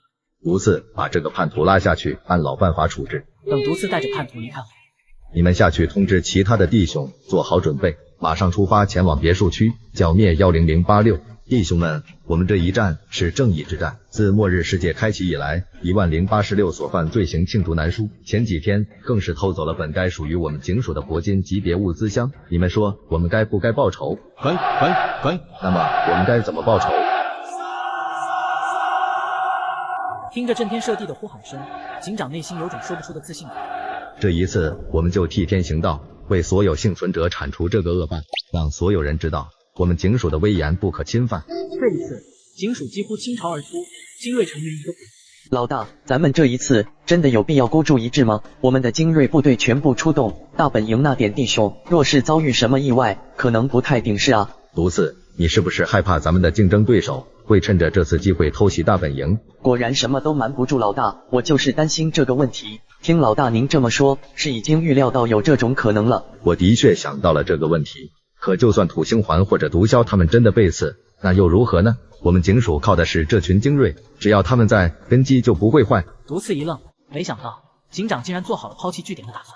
老大，可那个据点是我们当初千辛万苦抢过来的啊，这要是丢了，有点可惜啊。就算真的丢了，你觉得我们现在重新去抢一个据点很难吗？把10086这个眼中钉剔除，我们再去老城区站稳脚跟，不断搜集高等级的物资，扩大我们的武装力量，到时候就算他们一起上，又能拿我怎么样？听到这话，毒刺也是反应过来。老大不愧是老大，目光放得还挺远。第二天一早，打开背包，今天的物资是红花油。这个是个好东西啊，改天有空找个人来按摩一下。主人，不远处有好多辆全副武装的大卡车，像是朝着我们这边来的。没想到这一天还是要来了，你去通知安琪和小雨他们俩注意警戒，不要出别墅区。好的，主人，那我们需要反击吗？先不用，暂且先观察他们的动静。末世来袭，系统每天随机奖励我一种无限物资。别墅围墙外乌泱泱的一大片人，显得有些拥挤。你们俩上来干什么？赶快进屋。虽然外面有护照保护，但谁都说不准护照的承受极限在哪里。吉尔自然不放心谢安琪和田小雨跑出来。我们也是你的队友，有危险我们也要一同承担。警长在楼下看到了他们三人正在对话，虽然听不见，但并不影响手。对准那2个女人，向他们开火。听到命令，所有人纷纷抬起枪管对准他。所有人看到了不敢置信的一幕，子弹在射击如入泥沼般停滞在半空中。这是什么鬼？子弹全都被挡在了外面。但是警长还是没有打动，而是让大家的。你们必须马上下楼，警署已经开始攻击了。然而穿着盔甲的2姐妹并没有离开。我们现在有自保能力的，也可以帮到你一点小忙。是啊，吉尔哥哥，我们俩都穿上了战甲，你就让我们帮你一点忙吧，不然我们俩心里过意不去。好吧，那你们在这里进行火力压制，能量护罩随时都有可能破的，你们要时刻保持警惕。下一刻，2姐妹抽出了，让弟兄们继续保持射击，不要怕浪费弹药。老大，咱们的弹药可撑不住这样挥霍啊，100多号人呢。蠢货，10086他们明显有防御装置，像是一层防护罩，挡住了我们的攻击，而且看着品级还不低。我估计就是那个铂金级别物资箱开出来的东西。可是老大，既然有防护罩，我们还继续打，那不是浪费时间吗？不会的，防护装置不是万能的，一般都会有一个临界点。我就不相信这个乌龟壳还打不破了。吩咐下去，加大火力，使劲打。安琪，现在情势不太乐观啊，能量护罩不知道在这样的火力下还能够撑多久。听到田小雨的担忧，他心中也没有只能走一步算一步吧。趁着现在能量护罩没破，我们多消灭一些警署的有生力量，到时也不至于太被动。而警长这边看到弹药疯狂消耗，却依然未见能量护罩被狗日的，这他妈到底是什么乌龟壳？打了这么久都没有破。检测到能量护罩遭遇破坏，请立即解除危机。能量护罩血量已到达至60%。楼下那几把机枪手是真猛啊，得想办法打掉了。老大10086那瘪犊子有狙，我们要不要先撤一下？现在摆在警长面前，还有一个更为严峻的问题，是继续死斗还是撤退？警署的部队弹药也已经用的差不多了。老大，趁着现在元气尚存，马上撤退，以后还有机会东山再起。好吧，先撤回去。吉尔等人看到警署们纷纷撤退，还好，能量护罩仅剩下20%。如果警长等人再持续输出的话，说不准后果会如何。警署居然真的撤退了，太奇怪了。他们应该是弹药见底了，要不然不可能就这么狼狈的撤退。不然他们看到护罩已经慢慢开裂了，不会就这么舍得撤退的。我打算乘胜追击一下，趁他病要他命。如果放虎归山，到时若他运气好，有了别的高级物资来抵抗，那可真就是岌岌可危了。吉尔，我陪你一起去，我有治愈技能，到时候能在旁边辅助你。不出意外，吉尔还是拒绝了谢安琪的请求。而另一边的别墅区内，有幸存者看到吉尔离开后，贼心生气。10086外出了，家里就剩2个女人，那可是2个大美人啊，而且还有物资。你是没看到刚才那2个女人端着枪和警署的交火的样子吗？这特么就是纸母老虎啊！而且还有那个防御护罩呢。打了这么久，他们还能剩多少弹药？估计他们已经没有什么反抗之力了。我们现在去坐收渔翁之利，这是个千载难逢的好机会啊！好，那我下去通知一下其他人，马上出发。到时候10086回来的时候，我们再拿着那俩女人胁迫他。谢安琪和田小雨并没有因为让他们留在家里不高兴。终于结束了，好累呀，也不知道吉尔那边怎么样了。是啊，吉尔那小子鬼得很，应该考虑的是警署他们会剩下几个。就在这个时候，别墅突然受到了攻击。是警署他们又回来了吗？而此时的围墙外，10几个人拿着不一样的武器正在拼命地撕着。很显然，这些人是看到他们和别墅安琪，这些不开眼的家伙，你来对付吗？何必脏了我们的手？让自动防御武装系统解决就是了。卧槽，近距离看更好看了。现在总算理解曹操了。是啊，等下把那个蓝色头发的给我呗，只要屏障爆了，我就第一个冲进去抓住他们。但就在这个时候，楼顶的机枪瞬间对准了入侵者。老大，这一次我们不过是情报收集不够仔细，这才阴沟里翻了船，没什么大不了的。而且我们其实对10086产生了极大的威胁，差点就把他弄嘎了。这需要你来说吗？我能不知道吗？他有那个防御装置的乌龟壳，死了好些弟兄，浪费了大量战斗物资，还是拿他束手无策。独自冷汗直流，没想到马屁拍到了马腿上。老大，此言差矣，这一次我们的确失利了，但是我们没有输，相反，我们摸清了10086的底细。只要我们回去休养生息一段时间，到时我们再重新回去收拾10086，简直是轻而易举啊！听到独次看似发自肺腑般的马屁，警长表情缓和了不少。独次，以后警署统一这座城市后，中心区那一块你说了算。谢谢老大，老大必定马到成功，所到之处无往不利。怎么回事？末世来袭，系统每天随机奖励我一种无限物资。卧槽，太刺激了！警署围剿10086，居然被打得铩羽而归。真的假的？不可能吧？警署可是我们这座城市独一档的大型团队，说他们灭了10086不信，但凡没喝多，都觉得你说的不靠谱吧？我也看到了，警署被10086打得狼狈逃跑了，而且没多久，10086开车端着 AK47就出去追警署了，现在都没回来，也不知道怎么样了。这一消息一出，所有看着聊天频道的人都震惊了。没想到10086不仅打退了警署，还主动出击了。而土星环这边也在蠢蠢欲动。土星环的兄弟都给我精神起来，咱们今天造反天罡一回，干票大的，兄弟们有没有别的意见？见底下兄弟都没有发表任何怨言。到时谁剿灭的警署成员最多，我赏他一个女主播。毒蛇团队当然也不会放过这次机会。兄弟们，这次警署栽了，对我们来说可是天大的好机会。想要在这座城市当家做主，必须要削弱警署的实力。警署目前的大本营一定没有设防，即便有，也不过是一些没什么用的臭鱼烂虾。而警署留守大本营的，都是一些外围成员，连像样的武器都没有，甚至都不知道警长其实已经拿了。特么的，警长他们呢？怎么这么久都没有回复？不行，还是联系不上，不知道是不是系统的问题。那咋办？不然我们就投降吧。投个锤子，投了能放过我们吗？待会他们搜到这里的时候，我们直接阴一波，多拉几个下水。警署大本营被土星环和毒枭端了，围墙直接被推土机一铲子推倒了，好他妈的壮观！兄弟，谨言慎行，警长可是在回去的路上，这要是回去收拾了土星环和毒枭两伙人，最后再找你奖励大嘴巴子。警长又不知道我是谁，难不成还能查 IP 不成？大人，时代变了，现在你可没办法查我 IP， 我就是钢铁键盘侠。不过警长这次也是挺丢脸的，不仅在10086那里损兵折将，现在连大本营都丢了，真的超尴尬哎。兄弟们，我要说一个大消息，你们可不要被吓到，我刚才也是缓了好久才缓过来。干特么的，赶紧说，还卖关子？你是不是想说预知后事如何？请听下回分解。就是，别卖关子了。算了，不跟你们计较。你们知道吗？警长在回去的路上嘎了。此言一出，惊起千层浪。这怎么可能？警长死了还得了？他可是我们这座城市已知的顶级幸存者，你说他死了，谁能杀了他？兄弟，赶紧撤回！警署的人要是知道了，真的会追杀你的。你这瓜保熟吗？我的瓜绝对保熟，我是亲眼看到警署的人嘎在公路上，包括警长。老家伙，识相的话就赶紧把物资交出来。你们是谁？光天化日之下竟然抢劫！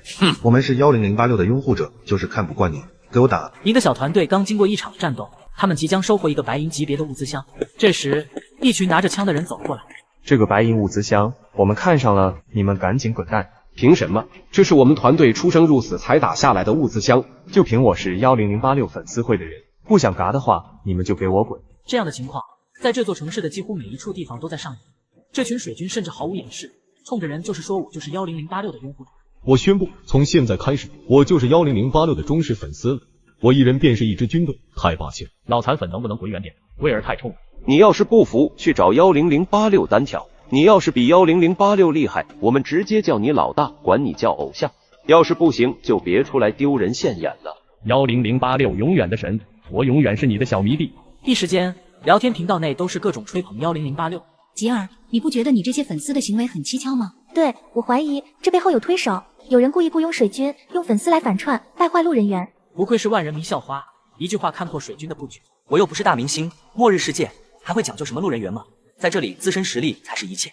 这一套操作下来，时间一长，我们会被推到其他幸存者的对立面。现在已经有很多人表现出反感的情绪了，以后会怎么样，很难说。说到了这里，事情就开始有些不对劲了。但是谁这么处心积虑呢？吉尔挠破脑袋都想不出来。不如我潜入粉丝群里一探究竟，找出幕后黑手到底是谁。这方法可行吗？当然可以，打入敌军内部，我在行。希望你们两个浓眉大眼的，不要背叛了革命，被敌人腐蚀了。我们如果被腐蚀了，就把你睡觉流口水的照片发到公共频道上，让你一夜爆红，成为顶流。